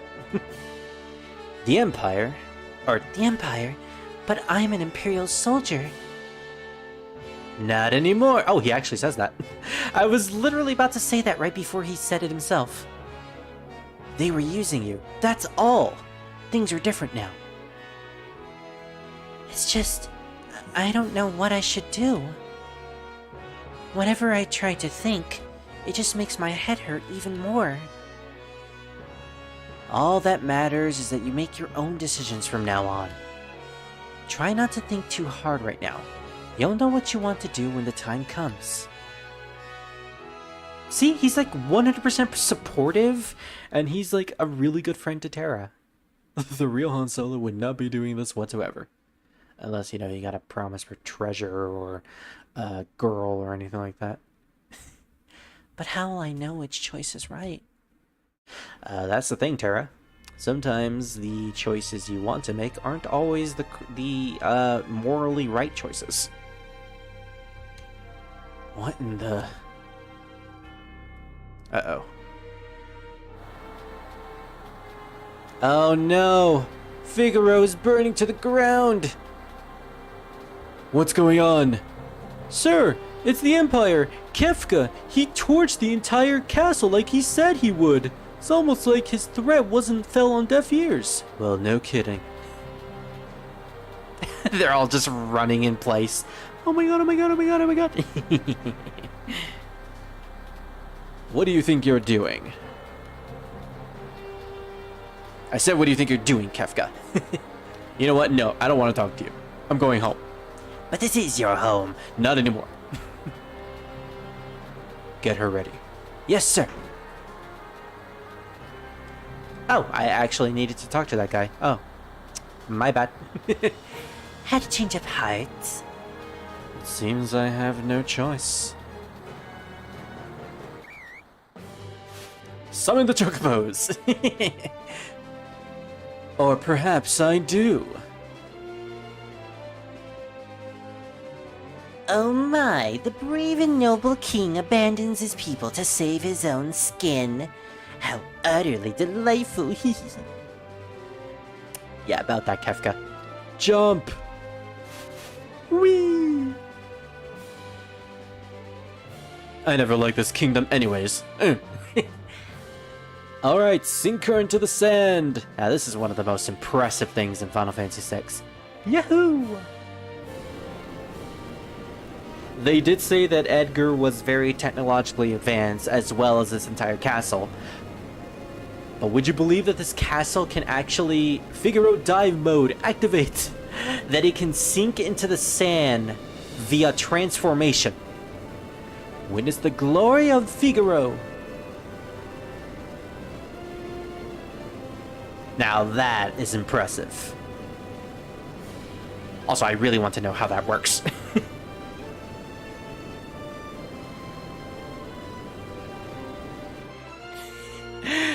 Imagine if Kefka just died there. We'd be like... There'd be like no game after this, basically. Go, kill them! And surprisingly, these Magitek armor soldiers are faster than chocobos. What happened to the chocobos? Edgar, what happened to the chocobos? Alright, so we can go through this battle without using magic whatsoever, but we get a special cutscene if we use it. Also, he does come with auto crossbow. Sweet! Finally, someone has a genuine reaction to Terra using magic. What's the matter, Edgar? What made you jump like that all of a sudden? Did you just see what I saw? You did, right? Right? The best part of this cutscene, in-battle cutscene, is that the Magitek soldiers are just chilling in the background while everyone is just having this conversation. It's like, guys, chill. I know we're playing by Kabuki rules, but let's wait a second. We need to have this conversation over here. Yeah, this kid's really something, huh? Really something? That was magic! Magic! Magic? Nani? She used magic? Whisper, whisper. Whisper, whisper. Ahsoka. Your name was Ahsoka, right? What exactly was that just now? I'm sorry, I have no idea. No, we're the ones who should be apologizing. I didn't mean to make such a big deal out of it. Nor did I. It just surprised me. I mean, I've never actually seen magic before. Where did you... ...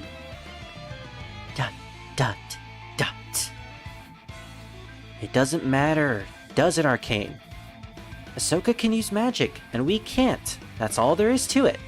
It's not like I'm jealous or anything. The fact is, her magic could really help us. Right now. Thank you, Locke. You too, Edgar. Wink! What was with that wink? Swoon! I kind of like the original version a little better because the text boxes are always there. Like, this blue text box is always there. And so Edgar and Locke are just slowly sinking into the text box. I don't know. I like that a little attention to detail from the original. But yeah. If you wait after a certain point, after you've gotten Terra and after you've gotten Edgar, you won't get that cutscene anymore, because at that point, magic won't seem all that special anymore. Although you would have to go through a lot of the game in order to get to that portion. And fire does a lot of damage. Bravo, Figaro! Victory lap! Yay! I'll get you crazy kids! Son of a sandworm! You'll pay for this! Okay, maybe they did keep a little bit of Ted Woosley in this version. Screenshot? Actually, what is the button that screenshots on Steam? There we go! Yeah, F12. I love that. Oh, listen to that amazing chocobo scratch sound effect. Were those people bad? Or were those bad people? I'm scared. Hold me, Edgar. And then she just faints. Both her and the chocobo faint. Terra, there's someone we'd like you to meet. Like I told you before, we're members of the Returners. Would you be willing to meet our leader? Magic is going to be the key to winning this war. Magic. Magic. That Esper reacted to your magical powers. There's gotta be a relationship. I don't know any more than you do. These powers just come naturally to me. But no human is born with the powers you have. A little insensitive there, Edgar, considering she is kind of in a bad place at the moment. Forgive me. Locke is he just keeps going. What should I do?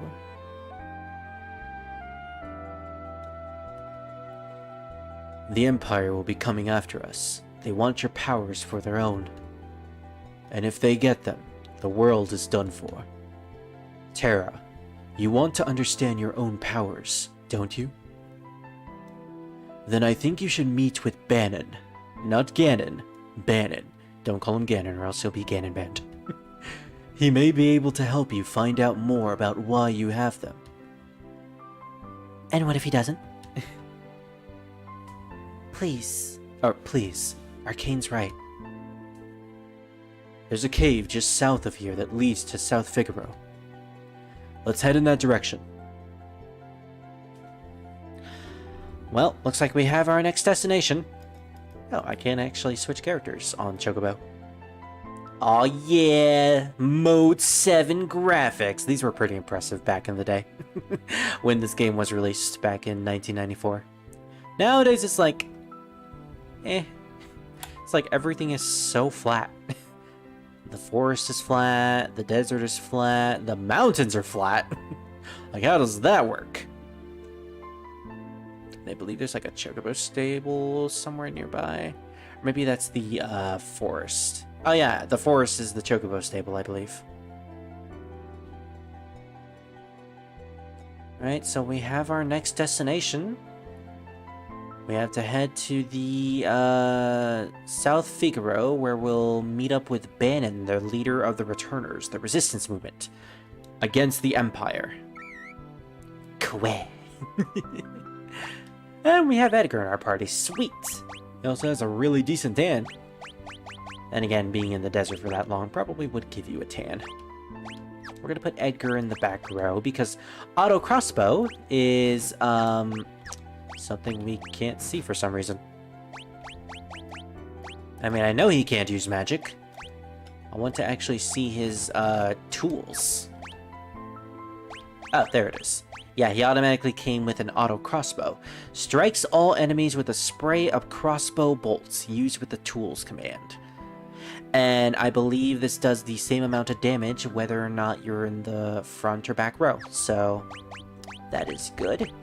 Also, I completely forgot to equip Locke with the mithril knife. That probably would have made those battles in the desert subsequently easier. Yeah. Also, I completely forgot to de-equip Mog with all of his stuff. Dang it, I knew I forgot something. Alright, well, if you wanted to, during the portion where you try to save Terra with the Boogles against the Narsh guards, you can de-equip Mog of his stuff and just, you know, basically have them as extra equipment. I don't know if you can equip them to anyone yet, but, you know, it's there. And if you can't equip it to anyone, then you can probably just sell it for decent gil. South Figaro Cave. Kweh. King Edgar, where are you headed, sire? Edgar, man, baby. Through the cave and eastward to South Figaro. Well, then make for the returners. Sorry, I thought that was your line. Well, then make for the returners' headquarters in the north. Return to the castle and pass the word along. Edgar, the castle is gone. The castle is underneath sand. Good luck trying to get there, soldier. He'll have his chocobo dig out the castle.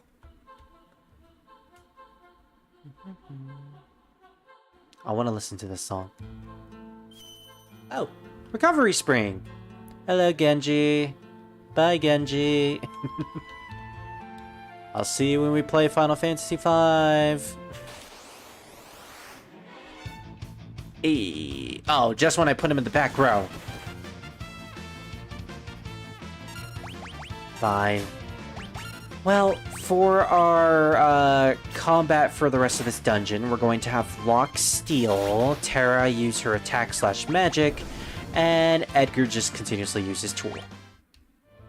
Because Edgar is a tool. No, he's not. He's actually pretty cool. Now, if I remember correctly, some of these treasure chests apparently have... So Final Fantasy VI has an interesting mechanic where in certain dungeons, you can actually leave certain treasure chests, and after a certain point in the game, you can return to these dungeons, and these treasure chests will have better items in them. I'm not exactly sure which treasure chests have the better item, so just for the sake of getting better items, I am just going to leave most of the treasure chests in this place. What the heck? Foopers? Those look really, really disturbing.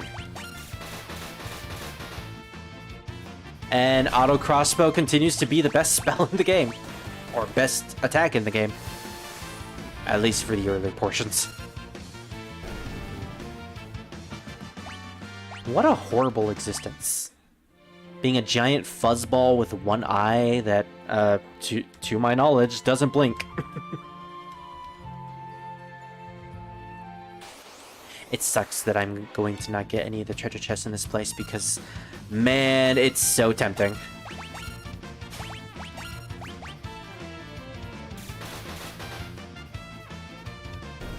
Like, look at that. You can sweep through most battles at this point with Edgar. He really is like the best party member for coverage.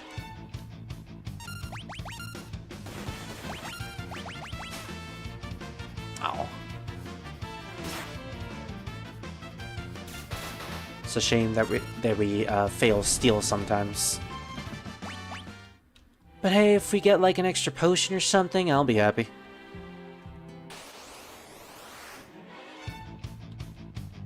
Fooper. Oh yeah, I didn't even notice this until now. Bugs! We're fighting bugs. And not the cartoony kind of bugs. No, the realistic kind of bugs. I'm talking about those disgusting types of bugs. Aww. 40 wink? Oh, he put us to sleep. Okay, I kind of want to steal from him now.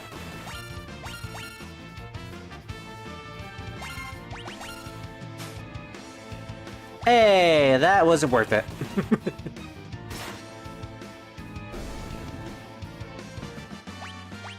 Honestly, it would have been a better decision to just take him out and save the gil I'm eventually going to have to use whenever I heal.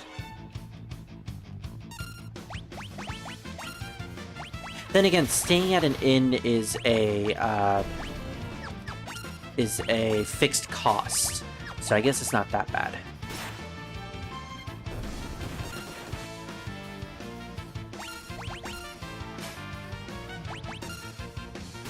Yeah, honestly, the more potions we have, the better.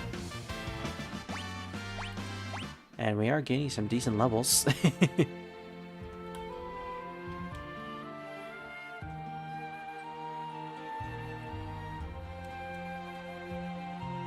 Yeah, not that big of a cave, honestly. Oh, this is the point where they play this song, the overworld theme. Ooh. It's a flute this time. I believe this is Terra's theme, or this is supposed to be. one of Terra's themes. So good, so good. Yeah, I may not have been a fan of some of the other Pixel Remastered OSTs, specifically Final Fantasy V. I feel like they used way too much of the... They muffled the percussions and the bass a little too much in that game. But this one, in my opinion, it's a great upgrade. It's a fantastic upgrade.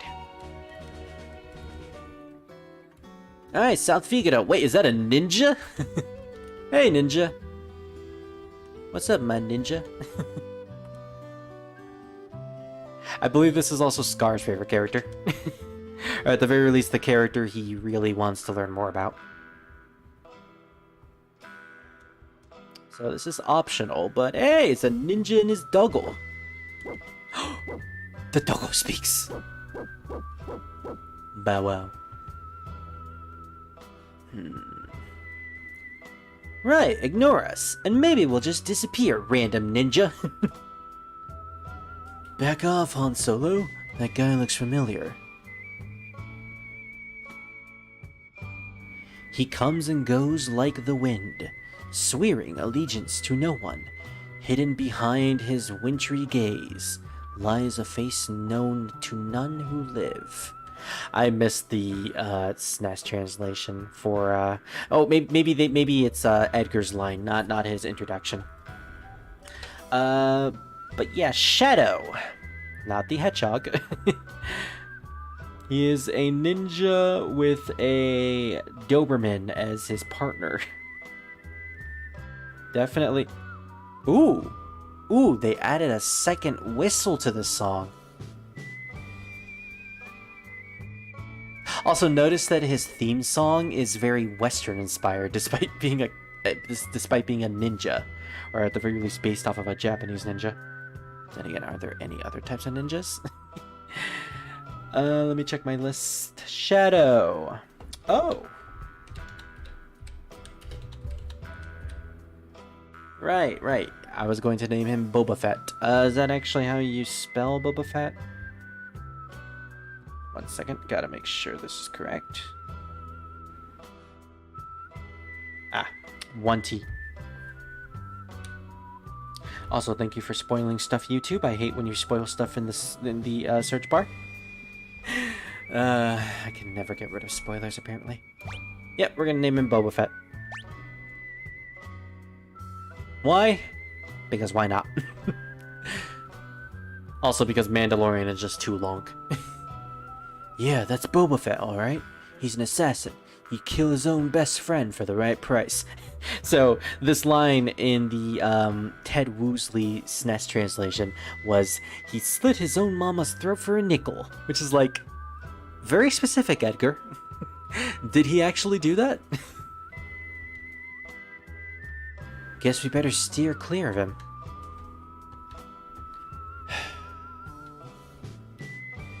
Leave us. The dog eats oh wait, he has a mask. Leave us. The dog eats strangers. But I wanna pet the doggo.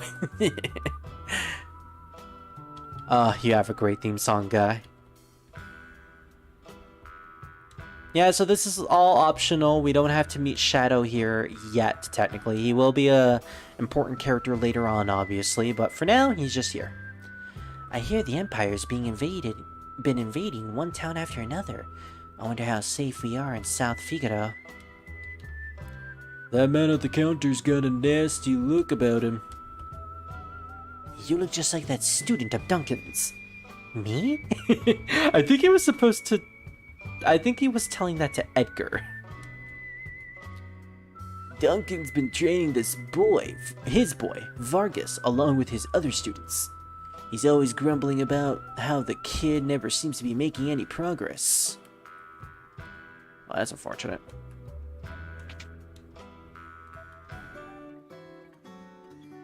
Oh, we can rest here. Nice.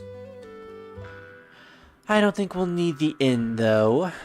At least not yet, anyways. So there anything in these treasure or in these items? Places? Nope. Okay. Out of my way, I gotta get the cider over to an old timer. Or to the old timer. Cause, see, some of us have jobs. I mean, fair, man. Fair. Good for you. It's an honest living.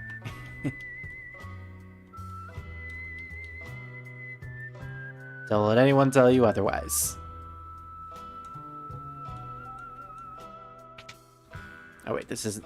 I keep going this way.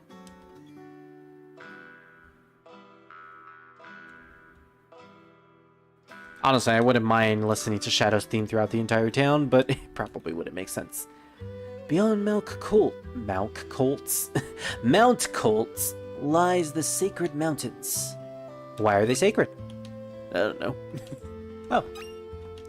I love how it actually tells me if there's any loot in these areas. Hey! Nice. Just like Final Fantasy IX. Oh. So I don't have to just keep pressing A in every single location.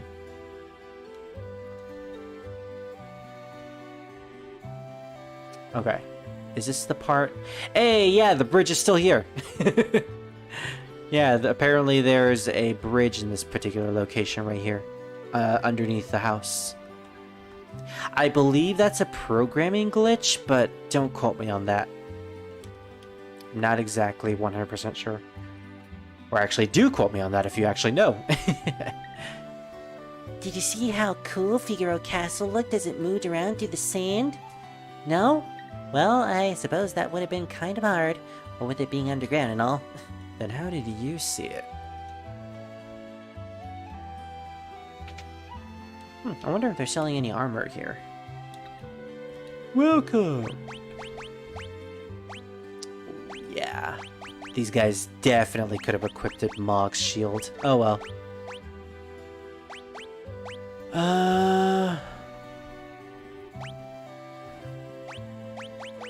Good magic defense. Everyone besides Locke seems to have a buckler. Let's buy 2 of these. Hairband. Oh yeah, and if one of the characters can't equip it, they just don't dance. Okay. So hairband is female exclusive. Plum hat for 2. And Kempo Gi.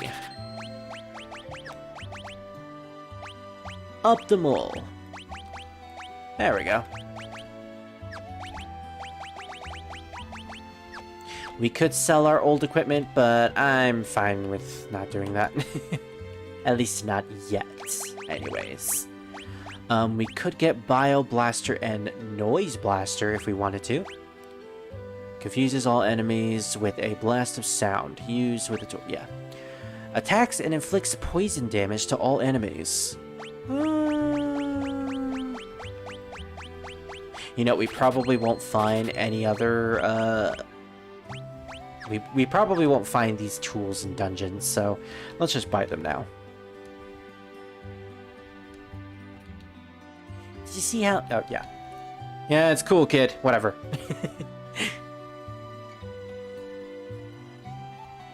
And here, I believe, is the relic shop?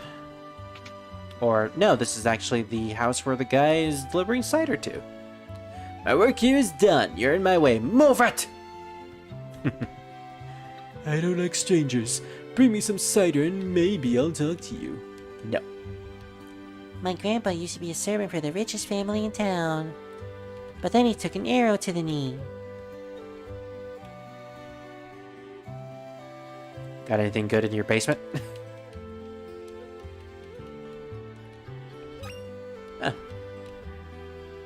Just a potion, huh?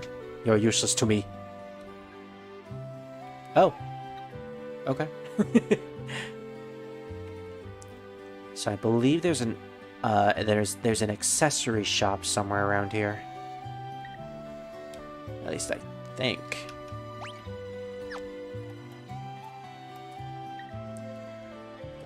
What was the map button? There it is. Oh, it was all the way over there. Okay, I guess I missed it while we were inside the inn. Definitely want to stop by there real quick.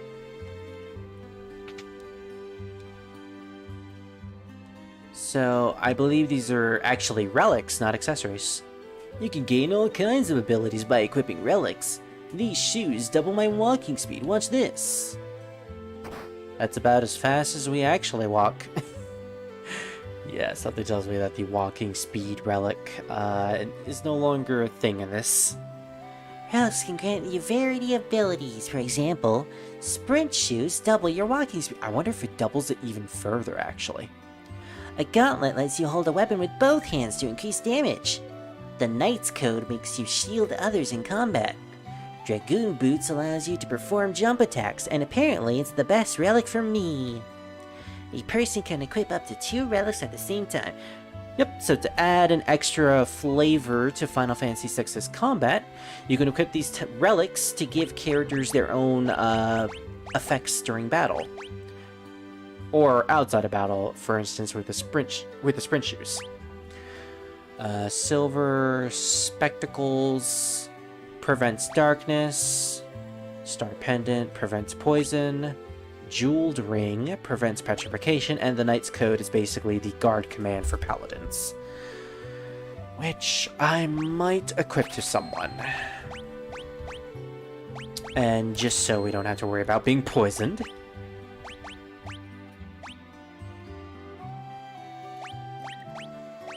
We'll give this to Terra. Star Pendant. We could sell some stuff to try to get another one, but I'm fine. So who has the most HP out of our party?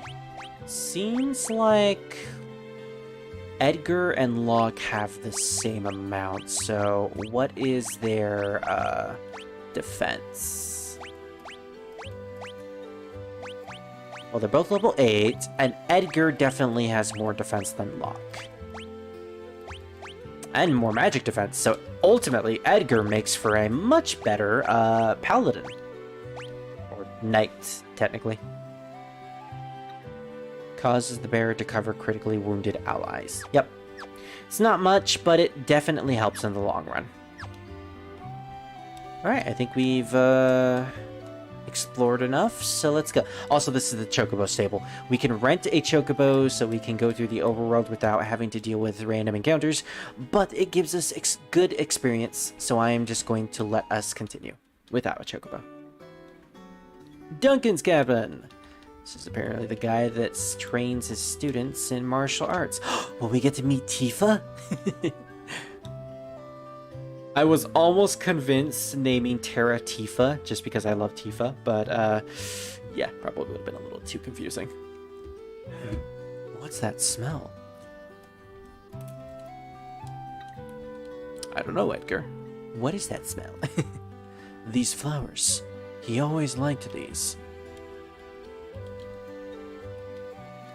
Rest for a bit? Yeah, sure. Ooh, a free inn! So yeah, if you decide to actually purchase a room at the inn in the shop, or in town, kind of wasted money there. This tea, it was his favorite. Ooh, potion! These dishes, they're just like the ones he always used. He took his dishes with him? No. I almost thought he was going to comment on the bed, like, this bed, it smells like him. And I was gonna be like, what? So yeah, apparently someone who Edgar knows, was here. Could Sabin be living here? Oh, his brother Sabin, who left years ago to gain his freedom after he lost the throne. To Edgar, of all people. Hey. Wag, wag, wag. Do you happen to know where I could find a man who lives here? Sure do. Left a couple of days ago. Soon he heard of Master Duncan had been killed. Headed up to the mountains. Oh, Master Duncan is killed. Ooh. They say Duncan's son Vargas is missing too. I don't like it one bit. Alright, well, what do we do about it? Wait. No, leave us. Oh. Okay. So yeah, apparently Sabin, Edgar's long-lost brother, is nearby somewhere. Chances are we may actually meet him. Mount Colts. Ooh, okay. One of my favorite songs from the original game. Definitely had a big glow up. Gorgias. Let's not waste our magic.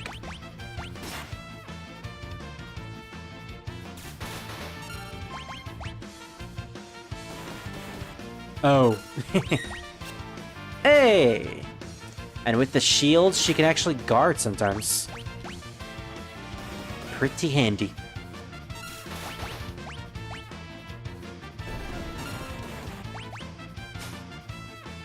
Dang it.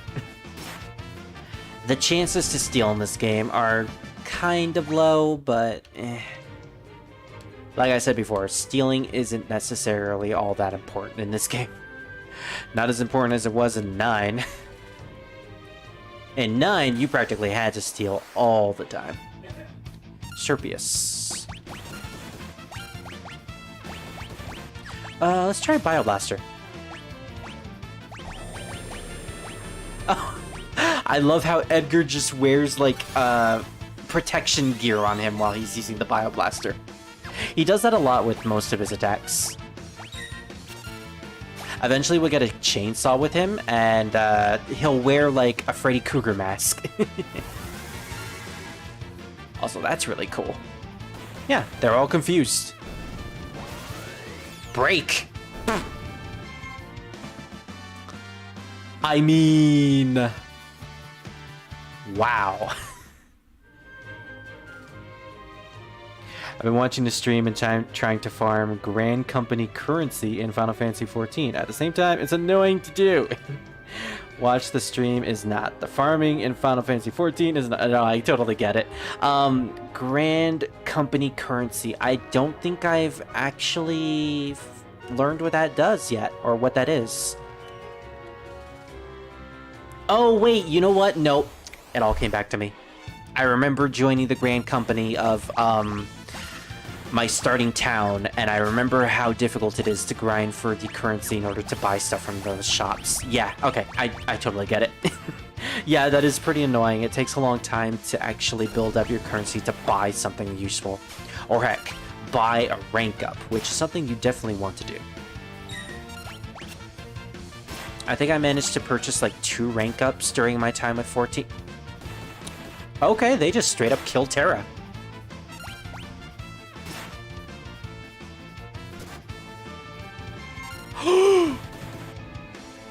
What the heck? This thing is apparently just kicking our butts.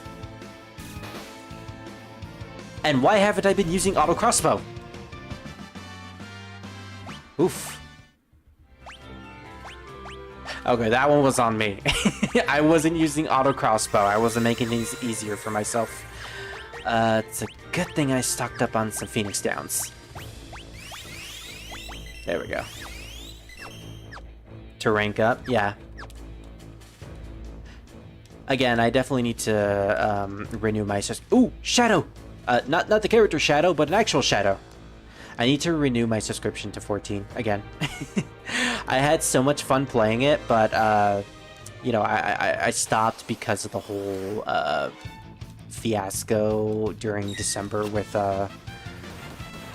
with the game having too much what was it? There was too many people on the servers, and thus it caused the game to basically lag and stuff like that. Yeah, I basically dropped the game a little bit after that point, but I want to get back into it. I loved what I played of 14. I'm at least glad that, wow, he attacks really fast. I am at least glad that I managed to finish the main story of 14 before I stopped. So now I have a good place to go back to. Yeah, note to self, just continuously use auto crossbow. Because there's a dungeon you can't get to without it, and that dungeon gets you an item for a relic later on. Ah, I see. So you're trying to make it easier for yourself for later on. Gotcha. Obtain a tent. I don't think we come back to this dungeon, so we can just pick up whatever there is here.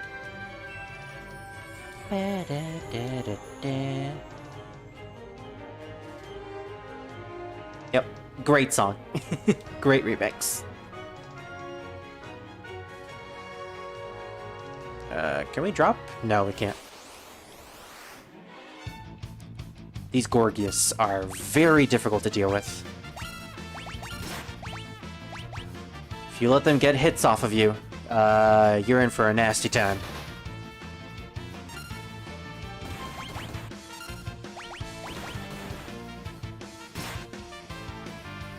Especially since they have very high speed for some reason.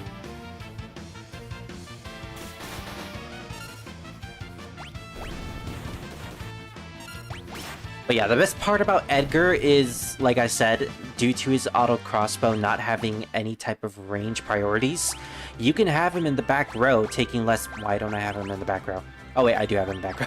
Never mind. You can have him in the back row, taking less damage from attacks, but still doing the same amount of damage he would do with auto crossbow if he was in the front. I am running out of MP for Terra. That's not good. Pretty soon I'll have to rely on potions. Oh no, potions!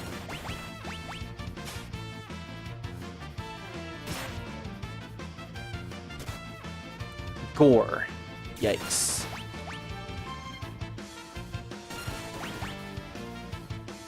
Alright, let's try using our physical attacks with lock. Definitely should be using our physical attacks with lock now. Alright, we're done stealing for now.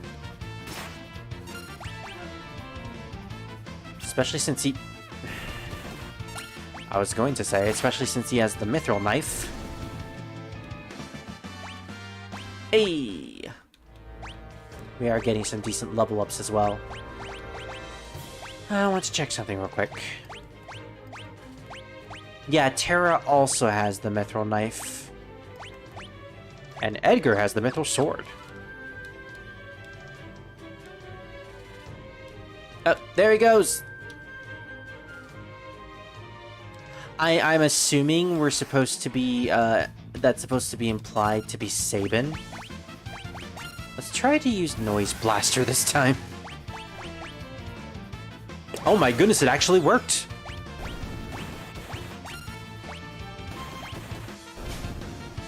Oh no. I didn't want to hit him.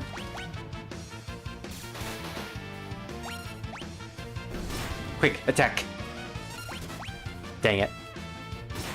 Jesus, that does 75 damage to Locke. Ugh.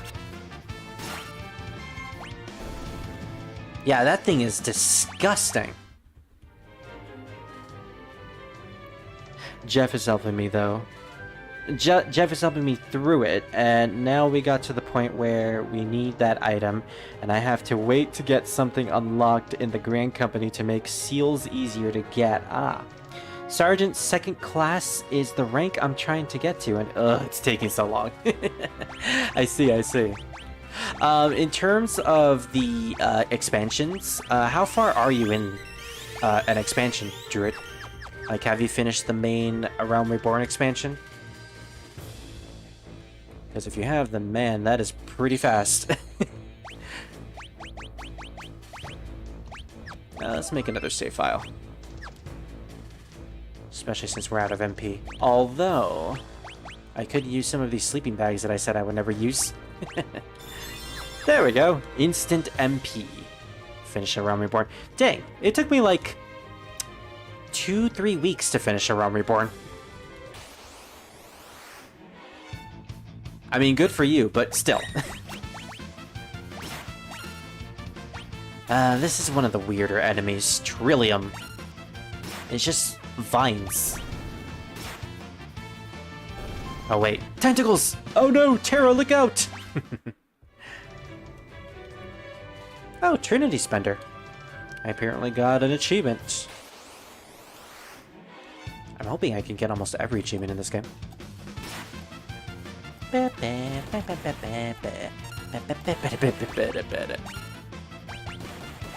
Noise Blaster. Because that is actually useful here.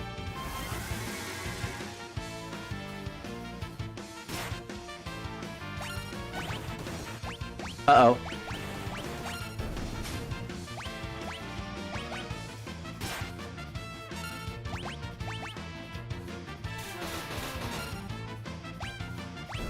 I hate how that thing can just wake himself up whenever he wants.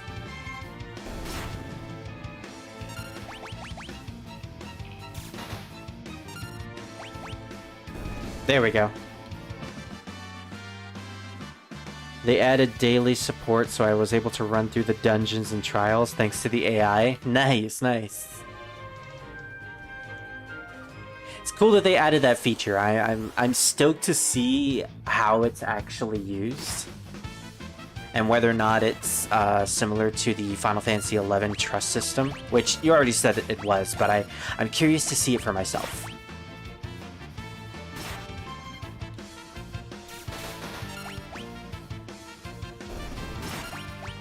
Speaking of Final Fantasy XI, apparently, I haven't actually, oh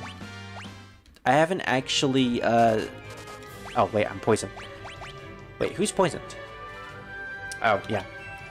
Good thing Terra isn't, or else that would mean the relic that I got was completely pointless.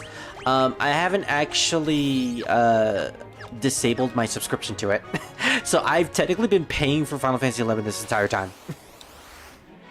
Now you might be asking, why would I be wasting all that money on Final Fantasy XI even though I haven't been playing it for so long? Play online. Enough said. And for those of you who don't understand, play online is so difficult to go through and just deal with that I don't want to deal with it whatsoever.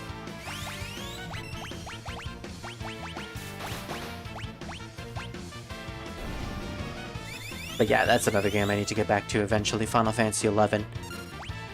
If nothing else, to complete the story and just do all the things that I wanted to do, like create my max level character. Oh, that's not Sabin.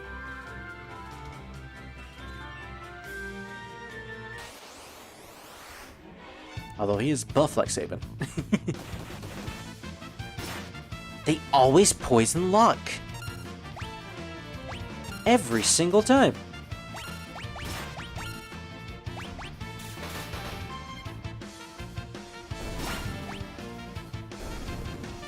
Well, it's actually a good thing that Terra has access to Poisma. Or Poisuna. Is Poisma Shin Megami Tensei, or... I forgot. I get my fantasy spell names mixed up sometimes. Oh, great. Now these guys have tons of turns. Alright. I'm actually really glad that I purchased Noise Blaster. It is really useful here.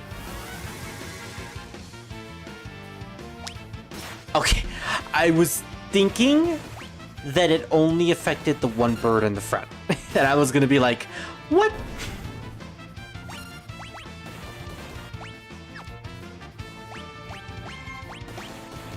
Oh.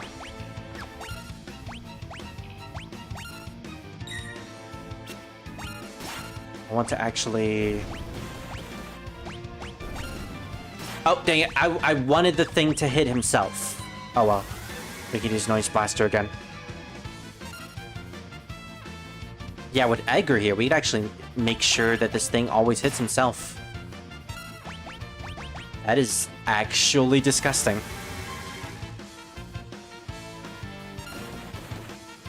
Aw, yeah! Wow, that was some decent experience. Yes, duty support adds AI partners from the dungeons and trials. I love it. Hey! Question. Are the AI partners based off of actual characters from the story or game? Like, do you get Thancred or Y'shtola or Papalimo as AI partners? Because if not, that's 1 for 11. In 11, you can basically have any character from the main story, or just side stories, or anyone in the entire world. Oh, excuse me.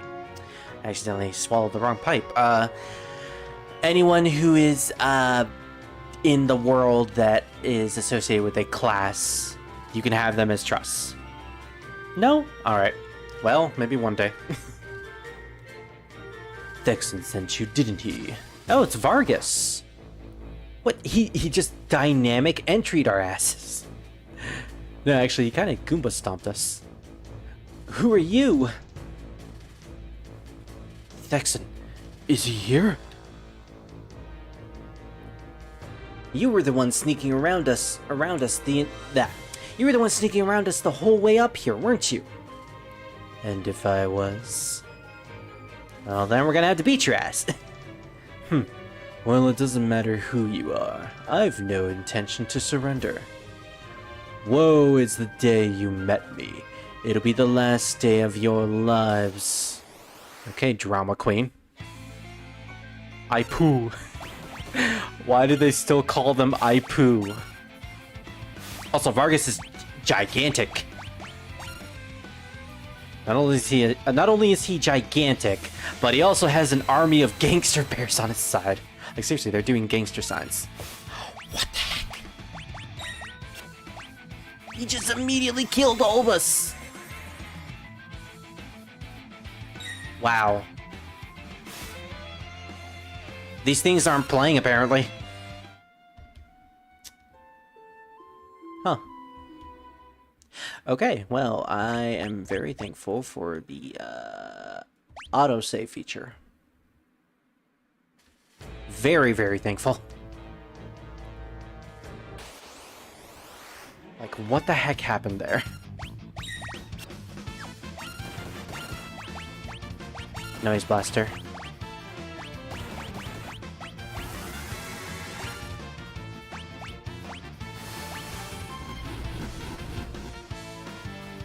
Alright, maybe we can gain at least one level while we're down there. One extra level, I mean. Because, man, I did not expect that to happen. Oh. I love it when they end up breaking themselves.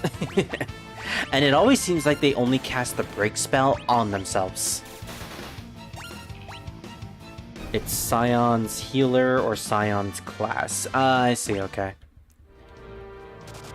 Oh. And I'm also assuming it's a random race as well, associated with the class.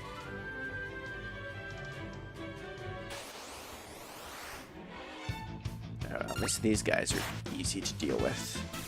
Hey!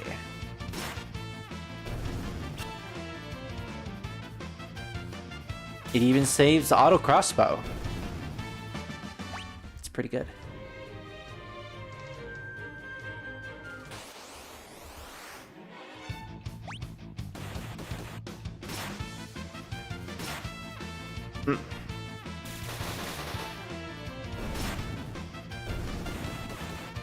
Oh, come on. He's targeting Edgar so much, but at the very least Edgar's in the back row, so he's taking significantly less damage.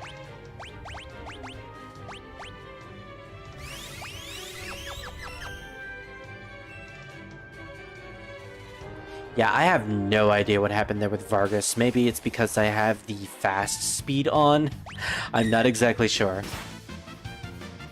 Maybe the game really is just too fast. Ooh, nice crit.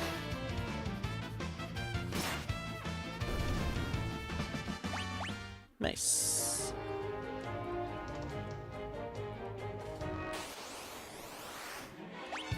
Oh, side attack. Haven't had this one yet. Yeah, so sometimes enemies can appear right in the middle of your party.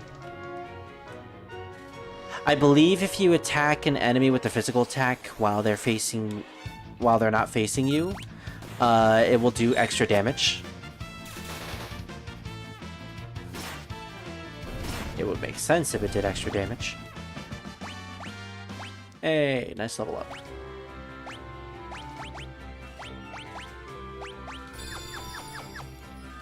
Okay, let's go save.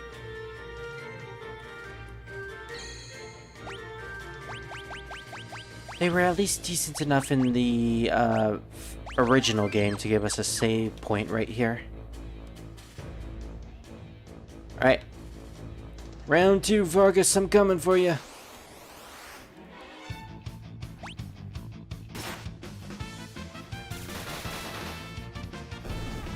Auto crossbow is just so silly. Hey, that's a really decent crit. I actually did more than auto crossbow. I hate that. I hate that so much. We do have a large amount of potions, though. I really did come prepared, apparently. Yeah, there's a really weird screen tearing going on. To be honest, it doesn't mind. I don't mind all too much. Screen tearing has never really bothered me, especially when it comes to a JRPG. You know, you don't really notice that kind of stuff. But, it's definitely there.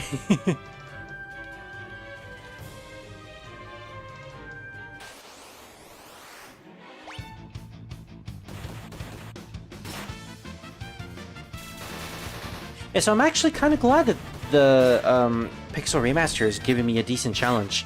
I remember not having all that much trouble in the iOS version and even the PlayStation version of Final Fantasy VI. So to have this much trouble is actually kind of invigorating. A lot of people would probably not enjoy their time with a game like this, but I don't know. I'm really enjoying it. I'm really liking what I'm playing. Alright, let's get everyone to max health. And quickly get out of this battle, please. Especially since they poison us.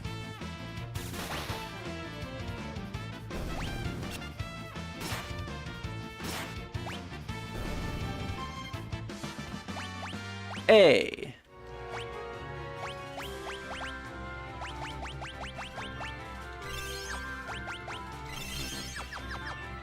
Alright, let's hope this was enough. Vargas, yada yada yada. Oh, you Goomba stomped us. You literally just killed Terra. She's on the floor. Hey, I'll harm you around. Alright, let's do it. Let's take out these Ipooms. Which, by the way, that is the weirdest name I've ever heard. Ooh, that does some good damage. And a high potion, too.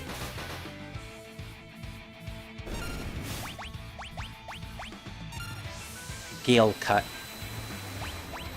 Do we have to heal? No. Did I just come in with really low health the last time we did this battle? I think we did.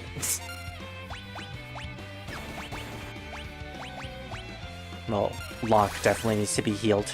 Alright, Vargas, what do you have on ya? Nothing to steal? Well, we're gonna make sure we'll steal from you, alright. Nothing to steal. Oh, nothing to steal. Never mind. Come on, what's the matter? Come on, step it up. Can you hit yourself? Okay.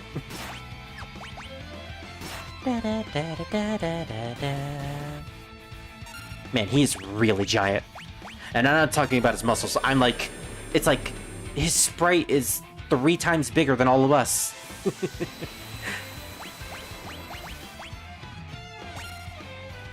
It's a thing with old Final Fantasy games where the sprites for the enemies are like realistically proportioned, while your main characters are all chibi.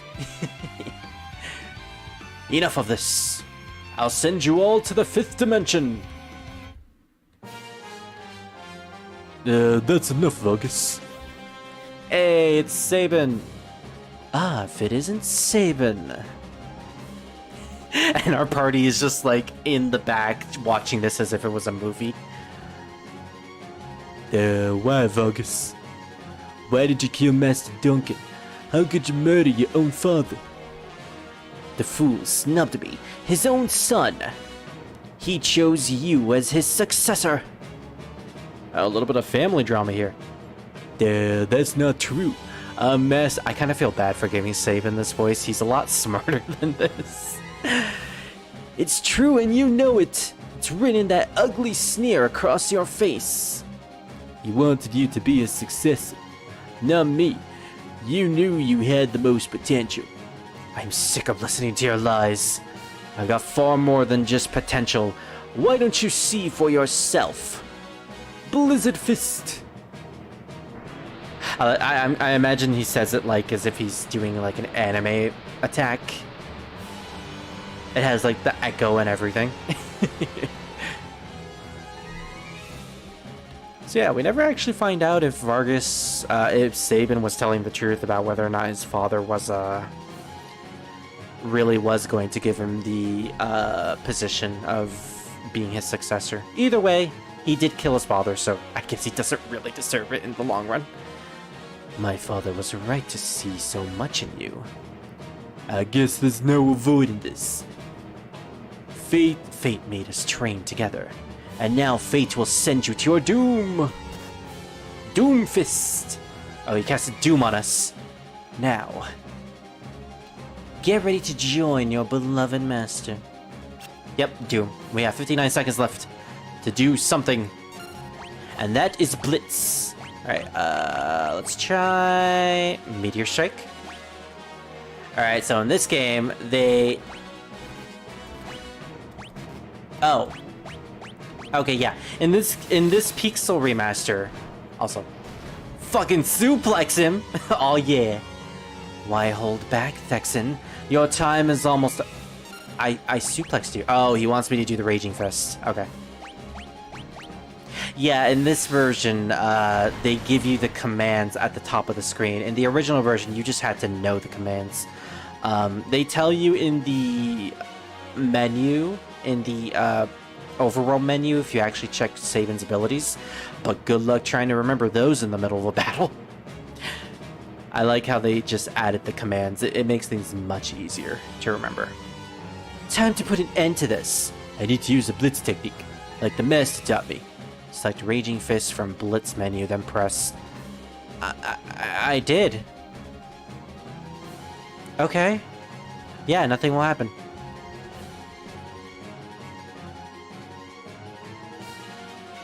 I thought I did use Raging Fist. Usually the battle would end once I use just one Raging Fist, but I guess I needed to use multiple? You already learned that technique. I should have realized that when you used it in the first place. If only you hadn't been so consumed by pride. Probably would have had a really cool move like me. And now you're sinking into the grass. At least you'll be one with nature. Sabin! Bro! My brother. Brother? You're his twin brother? I know, right? And apparently his sprite looks the exact same as he did when he was young, when he was in the castle. And apparently the priestess said that he looked so scrawny. Yeah, right. His brother? At first, I thought you were another one of Vargas's bears. In the original version, she just calls him a bear. Like, I thought you were your bear. And, you know, you're not far off, Terra. I won't get into that. Anyways. You thought I was a bear? I guess I'll, take that as a compliment. Anyways. I'm not used to their names. Kane, what are you doing here? We're on our way to the Sabre Mountains. To the Returner's hideout, no doubt. Or he said it. Whatever. I chose these names on the fly, so I'm not really knowledgeable on them. I've been watching from a distance, hoping the world would come to its senses. The way things were going, I was afraid Figaro would end up as a puppet to the state. A means of striking back has presented us itself. There will be no more playing lapdog to the Empire. I'm through with that. Oh yeah! Think a bear like me could be any help? Sabin, you join us? I mean, he's your bro, so of course that nod, that subtle nod like, oh yeah. I think Duncan would rest easier knowing his training helped bring peace to the world. Oh, wait, he said it, not whatever. Well then, let's get going. Alright, now we have a full party. So Sabin here is the monk of the party. Think Tifa, Zell, Tifa, Zell, just Tifa and Zell, yeah. Think Tifa and Zell. He's a monk, he's known for his amazing physical attacks and damage. He can also equip Knuckles or Claws. Usually they have elemental properties, and even if you de-equip them... Oh, wait, actually, I think it's only a thing in the... I think this is only a thing in Final Fantasy 1, but the monk class can do just about as much damage with a fist on, with a knuckle fist or a claw. The only thing that the weapons actually add is elemental damage, but in this game apparently it does add to its attack. And it's actually a good thing we kept that buckler. Alright, yeah. So we have a machinist, a Magitech elite, an adventurer, and a monk. That's apparently their classes. What a Magitech elite is exactly? I don't know. Would have made much more sense if they just called her mage.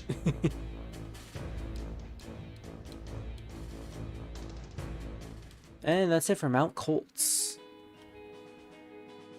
Alright, we're getting close to the Returner's hideout. I can feel it. Moo!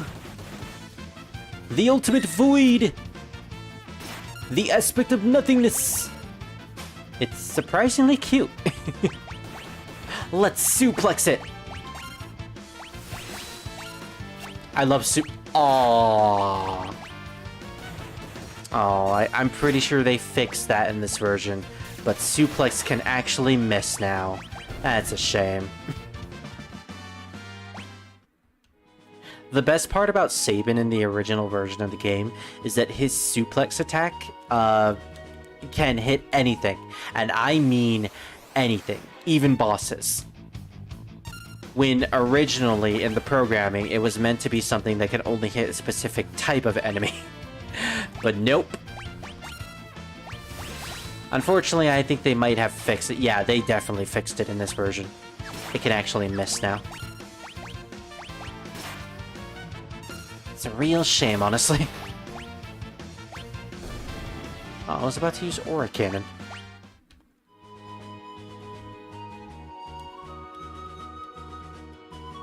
The Returner's hideout. Ah, so this must be it. Hello, fellow pilot. Or fellow machinist. You look like a machinist. King Edgar, this way, please.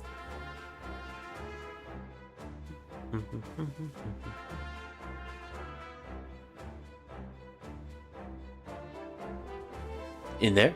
Okay. But first, don't mind me looting the returners.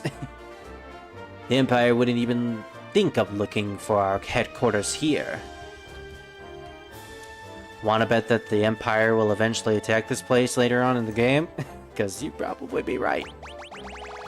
Oh, they sell sprint shoes here. Even though I don't need them. I don't need it. We are gonna buy an extra sleeping bag. 7 high potions. And a couple of eye drops. Thank you! Oh, is this a free in? Hey, it is. Nice. We definitely need it.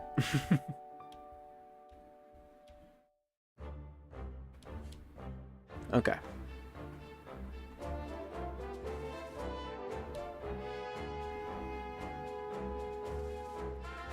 So, what else can we loot in this place? I'm not even trying to be inconspicuous. I'm straight up looting everything here. It's a JRPG, you know. Phoenix down, hey. You know, I kind of want one JRPG where you end up looting all the treasures in an area, an important area, and then like there's a story reason for people using those treasures that you looted, and if you end up looting them, you get like a bad result for that event or something. I would love something like that to happen. Ah, so you must be Bannon. Don't ban me. Or should I say Bannigan?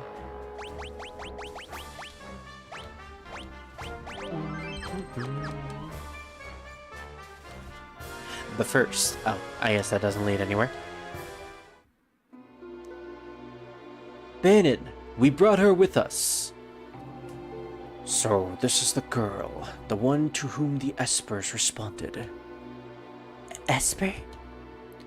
It seems the Esper had complete control over her. Courier pigeons have kept me informed. I also heard that she wiped out 50 Imperial soldiers in mere minutes. Dang, that's a record. Good job, Terra. That's probably what Locke says. No, that's not. Terra. For heaven's sake, Bannon, the girl doesn't remember anything. Hiding from the truth won't change it. I mean, dude, she has amnesia. Like, granted, I know where you're going with this. You know, she should probably take responsibility for the things that she has done.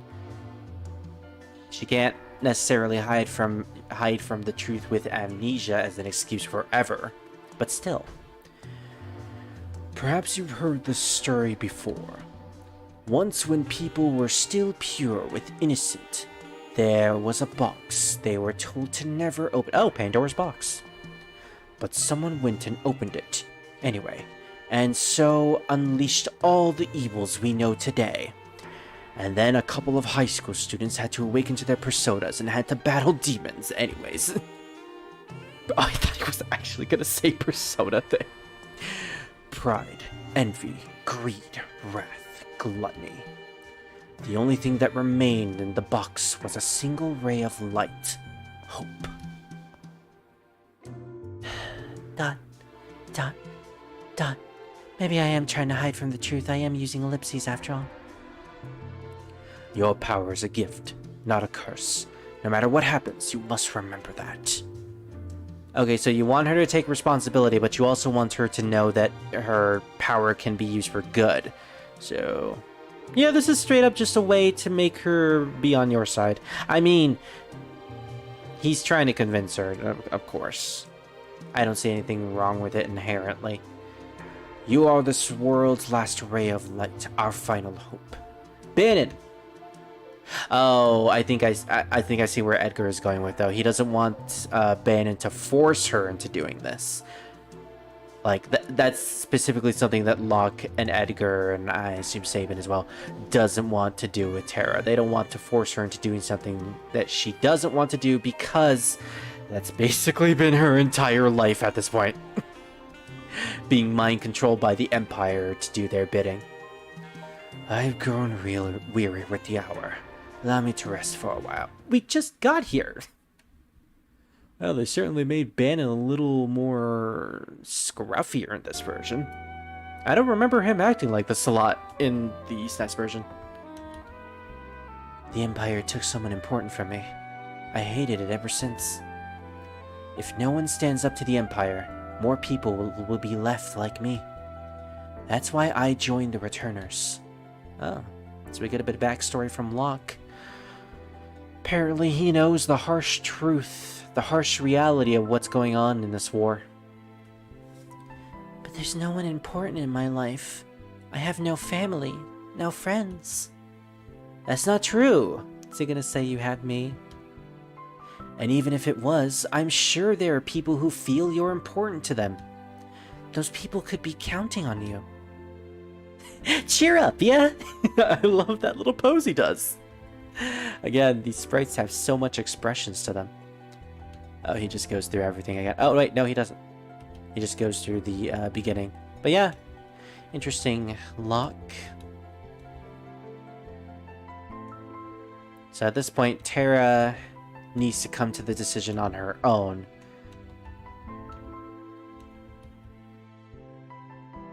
She needs to gather the courage to actually, you know, take on being a returner for herself. Please have the courage to join us in our battle. Please have the courage. Don't be a fucking wuss.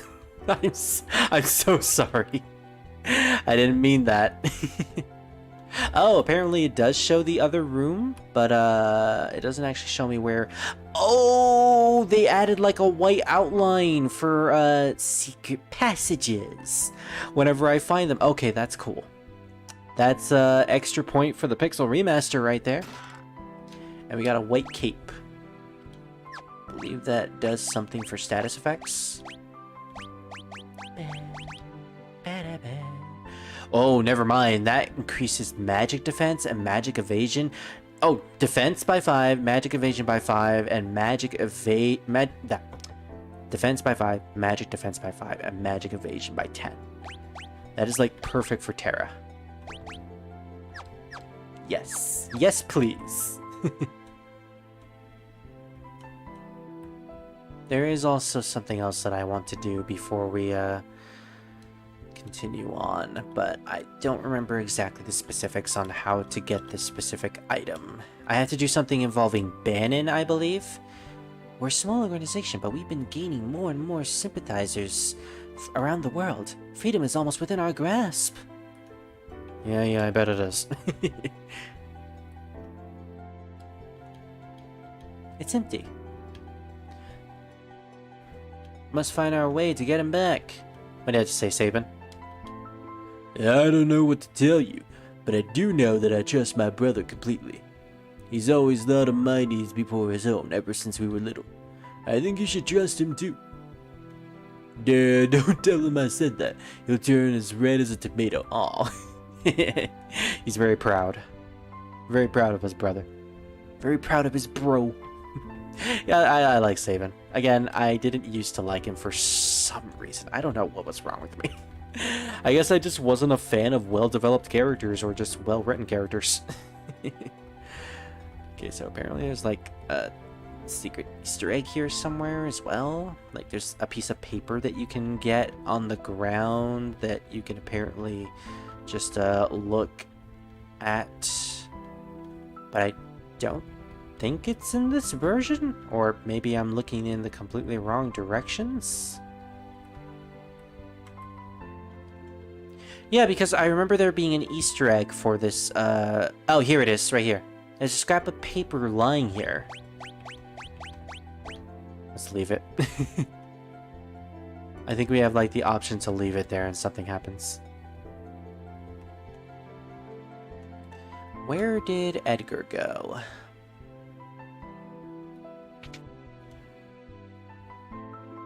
Hey, there you are. No, come back! Edgar, come back!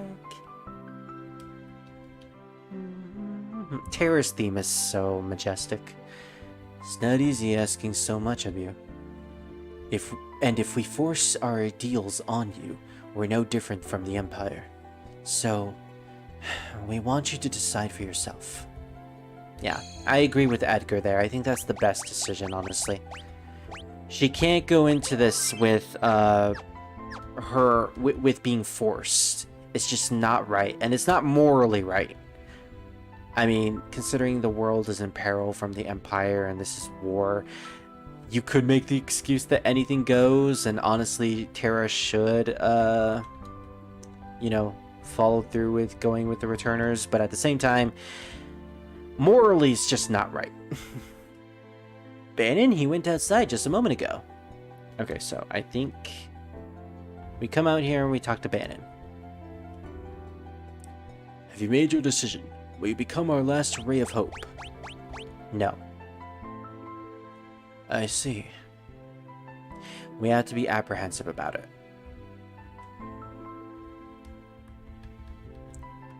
And then I think if we go talk to a specific NPC... I understand your apprehension, but too many innocent lives are being lost to the Empire while we stand here and do nothing. Please lend us your strength. This relic will help you keep safe. And we got a Genji glove. Sweet. Please have the courage to join us in our battle. That is a very rare relic. It allows us, I believe, to dual wield? Oh, no, it's defense plus 5. Oh, okay. I thought the Genji glove was something completely different. But, I guess not. Relics associated with this equipment have been changed. Oh, never mind. Yeah, it is a equipment that allows us to dual wield. So yeah, now we can have 2 daggers on Terra if we wanted to.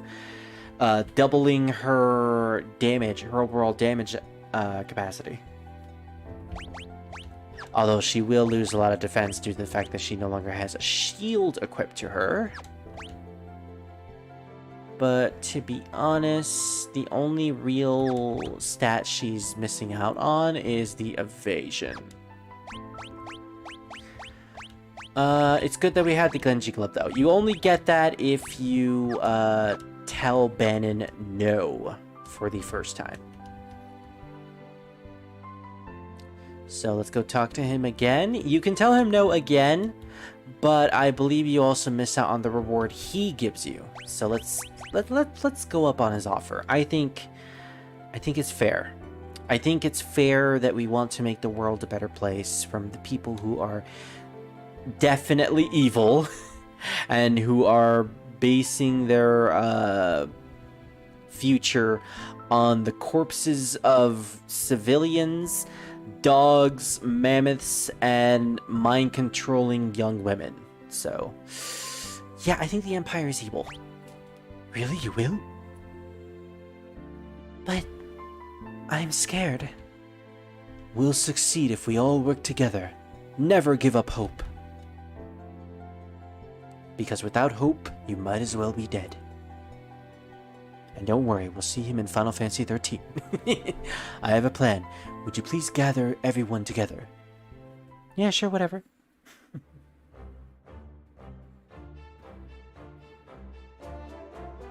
You know, for a resistance group, we are surprisingly lacking on members here. Who threw this here? Don't you people know what a waste basket looks like? Oh, Terra laughed for a second. I saw that. She, like, did a little giggle. Like, what was the point of that? Absolutely nothing. That's it. But it's funny either way. Well then, we all know that the Gestalian Empire is using its magitek power to wage war. The question is, where did they get that power? I had Han Solo dig around for information. That's Edgar talking. Okay. It seems the Empire has been gathering scholars from around the world to study empires. Or, the Empire has been studying empires. No. They were studying espers, actually. Narsh's esper was the reason the Imperial assault... for the Imperial assault there. Are you saying there's some kind of connection between espers and magitek? Espers and magitek. Only one possible link comes to mind. You don't mean... the War of the Magi. Yep, the war that happened 1,000 years ago. No! And Locke is like... Nani? That's impossible! Bakuna! My grandma used to tell me bedtime stories about magical machines. Hard to believe those stories were true. You know, considering it, those machines and magic was like 1,000 years ago, I wouldn't put it past the people of today to be like, you know, completely absent-minded of this type of stuff. You're saying we're on the verge of a second War of the Magi? It's only a guess. And considering this is a JRPG, every guess is actually going to happen. That's just how these games roll. The war took place 1,000 years ago, and every historian has a different hypothesis. but one says that energy draining from espers was used to power machines, and that ordinary humans were also infused with that same energy. So that's what Magitech power is.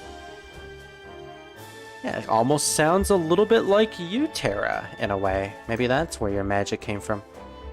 If we're going to fight Magitech enemies, we need Magitech weapons of our own. Oh, I guess someone else said that? Oh, Edgar said that, my bad. See, I get confused with the names sometimes, because the only way you can actually tell who's talking is by the color-coded names at the top, and it's like, it's not very big, and it's not very, you know, eye-popping. No, that would bring about another War of the Magi. I get it, because both sides were using weaponry that were magic-related, which ended up causing the huge war. Makes sense. Then what do you propose? I was just wondering if we might be able to have a chat with an Esper. With an Esper? It's risky, but that Esper reacted to Ahsoka before. If we could get it to react to her again, we just might be able to wake it up. Do you really think that would work? I mean, it's worth a try at the very least. I can't say for sure, but I believe it's our best shot. He basically said that. Of course, we can't do anything without Terra's help. Even though I already asked her and she says she would comply with us 100%. Terra. I'll do it. I'm not entirely sure I understand the plan, but what the heck? Steven, you're just happy to be here. This sounds like it'll be fun. He says that, and then... What was that? What was that noise? Whose footprints are these? Whose returner is this? Bannon, sir. Bleh. Oh no. Poor random soldier number 136. Oh no. South Figaro. What's wrong? What happened? The Empire's taken South Figaro. They're headed this way. So they found us. We haven't a moment to lose. Luck. I know. Someone has to sneak into South Figaro to slow down the enemy, right? This is right up your alley. We're counting on you. Terra, wait for me. I won't be long gone. And watch out for a certain lecherous young king who shall remain nameless. The guy moves in like a hawk. Luck? Hey, he's just trying to protect his friend. I like Edgar's angry face. He's so angry. Edgar, old habits die hard, eh? What about us? Aren't you going to hit on us as well? Can you put a paper bag on? We can escape down the Lethe River and make our way to Narsh. Oh, literally right to Narsh. Good, that's our destination. I'm curious about that Esper they found in the mines. Very well. I'll ready the raft by the back entrance. It's risky, but we don't have much of a choice at this point. So Bannon, I question what the result of talking to that Esper will bring. Or maybe it's just he wants to learn more about magic or something. I guess it's worth a shot to at least try something that might seem impossible. It's not safe here. Come with us to Narsh. It could be a chance for you to gain a better understanding of your abilities. Yeah, okay, whatever. We've no time to dilly-dally. Let's make for Narsh. Yeah! Alright, so Prevailing Hope A. And we have Bannon in our team, who is an oracle and very, very fuzzy. He's like a lion. Maybe he's a lion.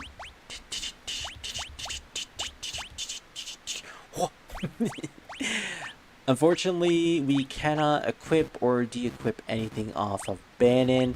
Almost like he's probably not going to be a permanent party member. Although, let's be honest, the fact that we weren't able to actually name him kind of gave it away. Alright, so we have Locke out of our party. So did we happen to get his stuff that he left behind? I actually have no idea.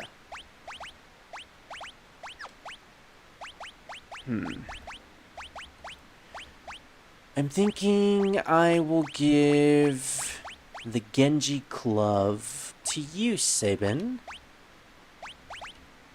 And do you have anything to equip? I guess not. Knight's Code. Wait. Oh, I have 2 Knight's Codes. That's cool. I wonder what happens if I give 2 characters a Knight's Code. Interesting. Terra's fine as she is. Yeah. Seems like everyone is okay. Alright, let's make our way out of here. Also, a little mini game here, but if Bannon ends up dying during these next battles, then it's an automatic game over, unfortunately. So we gotta be very careful about that. We're counting on you to protect Bannon. Make sure he doesn't die or we're gonna screw you over. Gee, thanks. So I'm kinda half tempted to stop here, although probably not. Not exactly sure. I think I'm gonna go for a little bit longer. Let's at least get to the split. Yeah, because there's going to be a split happening soon. What type of split? Well, you'll see.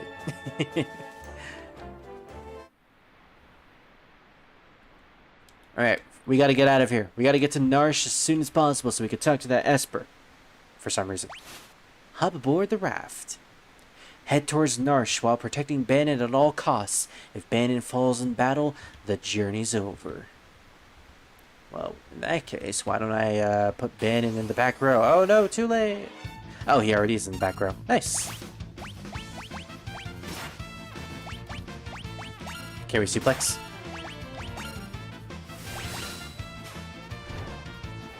Hey! We suplexed him into the water! Oh yeah! Based. I kind of want to suplex the dragon now. Oh, Ganon. Or Bannon. Ganon banned. I knew it would happen eventually. Aww. Whoa, that noise blaster effect was different. I want to suplex you. Ah. I guess I can't suplex the dragon. Aww. Fine, I guess I'll just hit you with a giant Kamehameha wave. Fireball. Wait, what? What? What? What? What? What happened? What? Where did that fireball come from? Oh, wait, he was right, he was confused. So he hit himself with his own attack.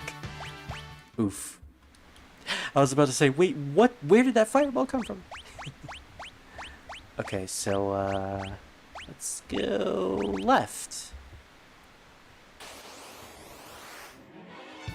Lesser Lopros. Yeah, it's a good thing Ganon has... I did it again. It's a good thing Bannon has Prey, so he's able to heal us whenever he wants. Wow, that literally is a Kamehameha wave. Kamehameha wave of light! I mean, that's not a bad attack. I'll give him that.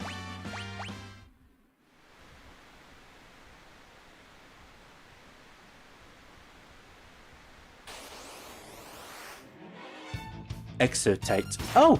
An Omonite! Not a Lloyd. That actually does look like an Omonite. Interesting. Ooh, that does some serious damage.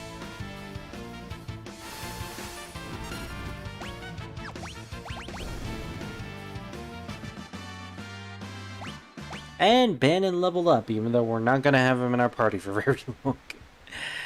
Again, he's not a mandatory party member. I gotta admit, the water graphics look pretty good in this port. Like, not only do they look fine, but they look like they actually fit with the setting of this place. And also the graphics for the game. They don't look too fancy without looking too minuscule. And I think that's a very difficult balance to get in a remaster like this. Both the in-battle water and the overworld water, I think, is really well rendered. Especially this water, when it's all still like this. I think it looks cool. Alright, so I'm going to do something a little weird. I'm going to be equipping Edgar with a dagger. A leather cap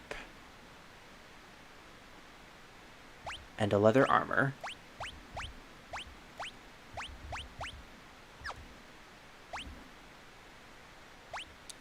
Gonna equip Terra with nothing. She is going to go in with magic specifically. I guess I could give her the mithril knife. I mean, no. Gotta remove her relics. Also gotta remove... Yeah, Edgar doesn't have any relics. And Sabin will just have everything here. Give him better defense, yeah. Because something tells me that we're not going to keep Terra or Edgar for long either. Call it a hunch. Call it a hunch from someone who has definitely played this game before. Formation. Let's put you in the background and you in the background. Alright. Looks good.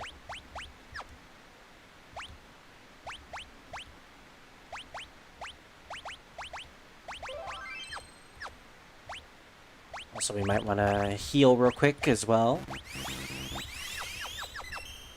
I mean, I know we have Bannon's Prey, but, you know, never hurts to be extra precautious.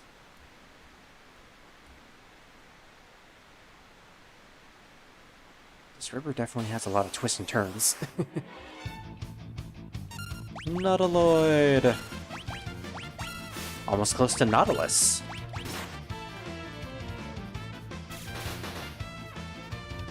Also, I don't know why, but that exotype kind of just looks like the scorpion robot from Final Fantasy VII.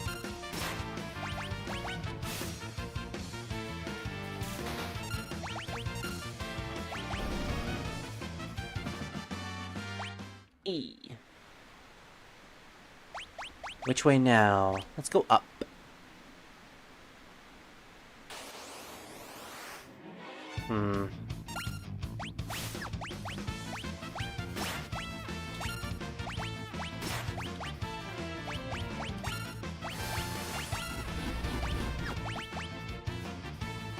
Honestly, I don't even know why I'm attacking with Terra. It's probably best to just save her as her MP until we get to a boss. Oh, Bannon! Bannon has his glasses! Oh yeah, I was waiting for this to happen. Someone finally got the glasses that indicates that they've been blinded.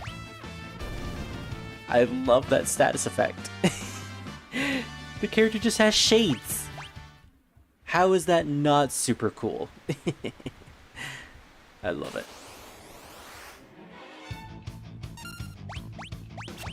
Alrighty.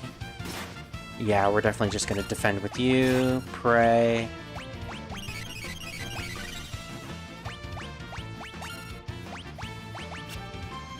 Please actually suplex something. Yeah, we suplex the scorpion thing. Oh yeah. I mean, it's a crab, but still. It looks like the scorpion enemy.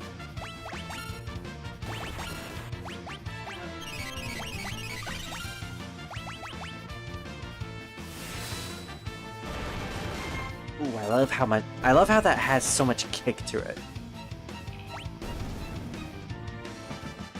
You know, I wouldn't mind if all of our party members ended up getting those 6 shades. A fun thing about the original version of Final Fantasy VI is that the blind status technically didn't do anything for you. It didn't actually work. So, the only real difference to getting the blind status is just the fact that you get those cool shades. It's purely cosmetic. Obviously, it wasn't supposed to be, but yeah. Blind in these games usually causes the characters or enemies to miss their turns. Oh. No, I didn't want to press up. That was wrong. Wrong. I mean, we get another battle, I guess.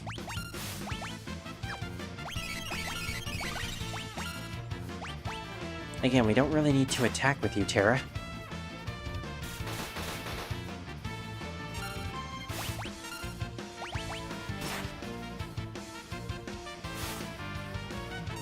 With Banon at our side, we also don't even need to use Cure.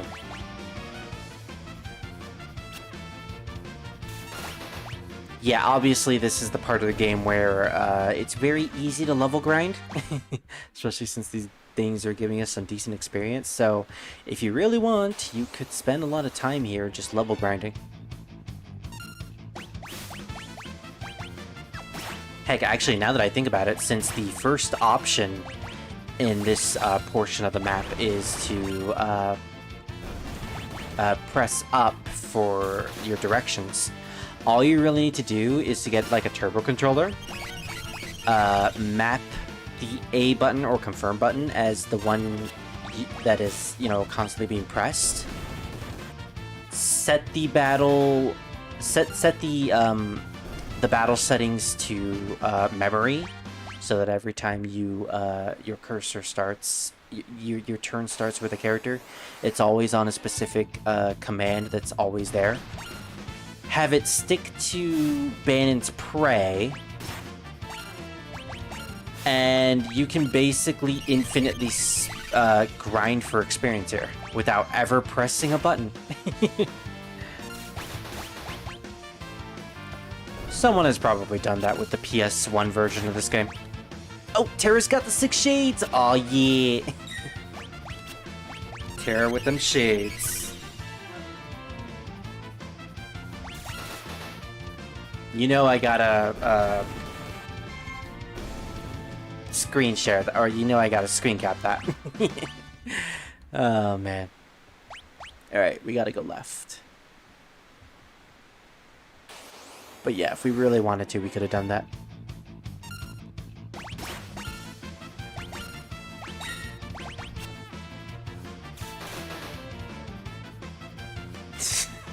Terra looks so cool when she's about to attack. Oh, man.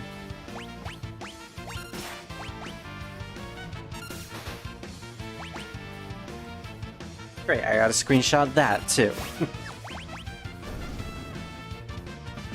Also, this is an impressively giant log. The ship is massive. Oh, as if this wasn't easy enough, they gave us a full HP and MP heal. Nice. Alright, so this is the portion where it's going to be important to de-equip our characters.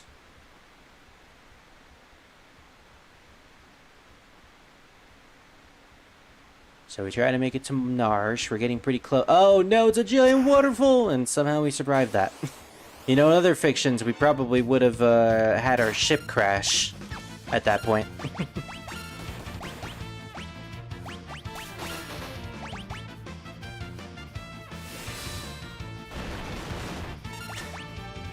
Again, I love the kick to that. It's so impressive. Oh, we lost our 6 shades, yo. I guess Terra isn't going to be the coolest cat on the block this time. Although Banon is still the coolest cat. Also because he's as furry as a cat. A giant octopus. Hey, what have we got here? Ultros. And this is the first appearance. You're up the creek without a paddle, and I'm not gonna let you through. Does that make me a bad octopus? This is the first introduction to a series mainstay, Ultros, who originally in the Japanese version was named Orthros, but apparently the English translated name Ultros was so beloved that they just called him Ultros from now on. Yeah, so this was the first game he appeared in. A giant octopus that apparently loves women. Youch!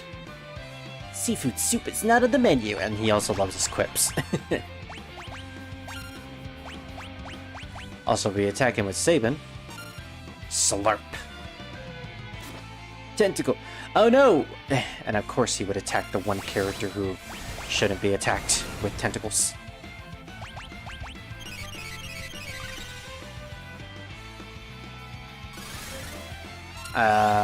Maybe I shouldn't have used that cure. Muscleheads? Hate them. I mean, that's your opinion, dude. Sabin is cool. Yeah, with Ban in here, we're not gonna die. Let's try... Can we suplex the giant octopus? This is what you get for calling me... for hating me. Ink. Oh, goodness. Well, now Sabin is... Now Sabin is super cool. And Edgar. Oh yeah, we're all super cool now. Except for Terra. Sadly. Oh no. Oh, now we're all super cool. Oh yeah. I love this. It's so silly. It's so silly that the blind status effect is just sunglasses. But you know what? It totally fits with Final Fantasy 3's... Final Fantasy 3. Final Fantasy 6's humor. Sploosh. Sploosh. Glub glub. Is he drinking water or something? Think you got the point? I wouldn't bet on it. It's probably just hiding down there. Ew, something's stuck to my leg. Terra, get away from it. Yeah, probably should stay in the center. We should be alright now. Eight-armed freak! Okay, Sabin, you didn't have to go after his extra appendages. Really now. You're gonna get cancelled for this, Sabin. I'm gonna smash it with a blitz.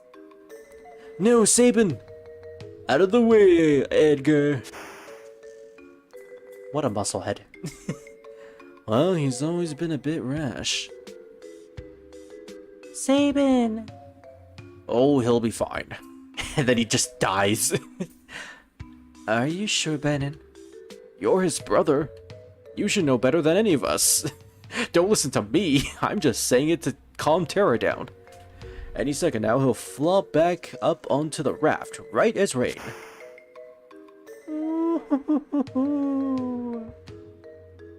Team Sabin's blasting off again.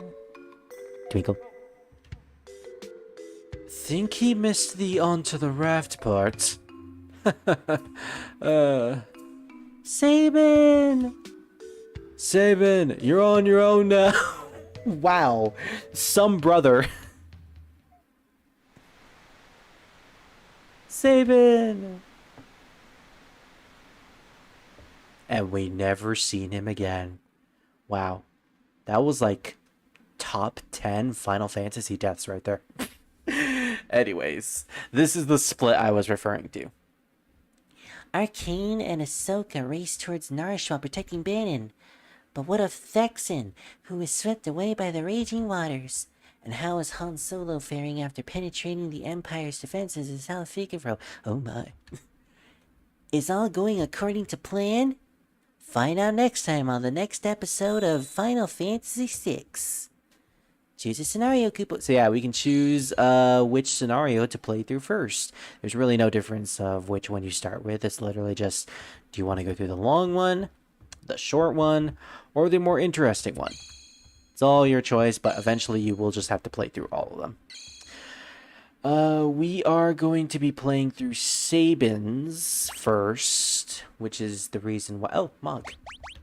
Can I de-equip you? Aww. They knew.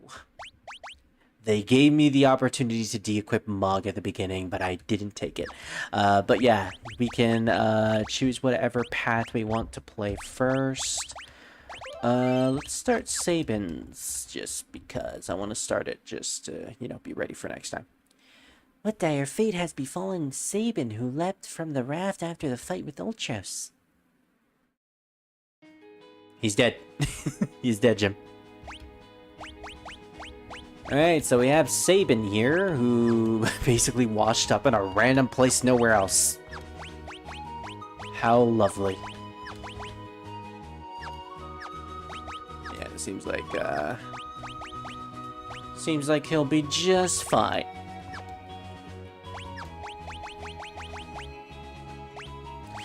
So yeah, I think that's a good place to stop. We played a lot of Final Fantasy VI today. I'm really loving the game so far. Then again, I knew I would love it. Final Fantasy VI, definitely one of my top 5 Final Fantasies. And I'm really glad to be playing through it again and actually, you know, possibly finishing it this time. So, I don't know, next time I will stream Final Fantasy VI. It'll either be Friday or Saturday. Tomorrow, I am apparently going to be streaming Persona 2 with Revan. Although, we'll see how that turns out. Whether or not Revan actually shows up and does it. But, yeah. Next time, we will tackle Sabin's scenario and see exactly where he ends up and what he will deal with. Yeah, that was a long stream, thank you. Yeah, it definitely was. Like, how long have we been going for? Wow, 3 hours. I'd say that's pretty good, considering I haven't streamed in a long time. Oh, Maluki apparently asked me something. Alrighty then. Well, I will see you guys next time for Final Fantasy VI. Hopefully next time I can actually finish that artwork that I was going to make for the thumbnail. We'll see. I have like 2 days to finish it, so yeah, I'm pretty sure I'm confident enough in finishing it. Anyways, hope you all have a good night, and I'll see you next time. Bye! Also, next part we're going to meet Best Girl Fight Me.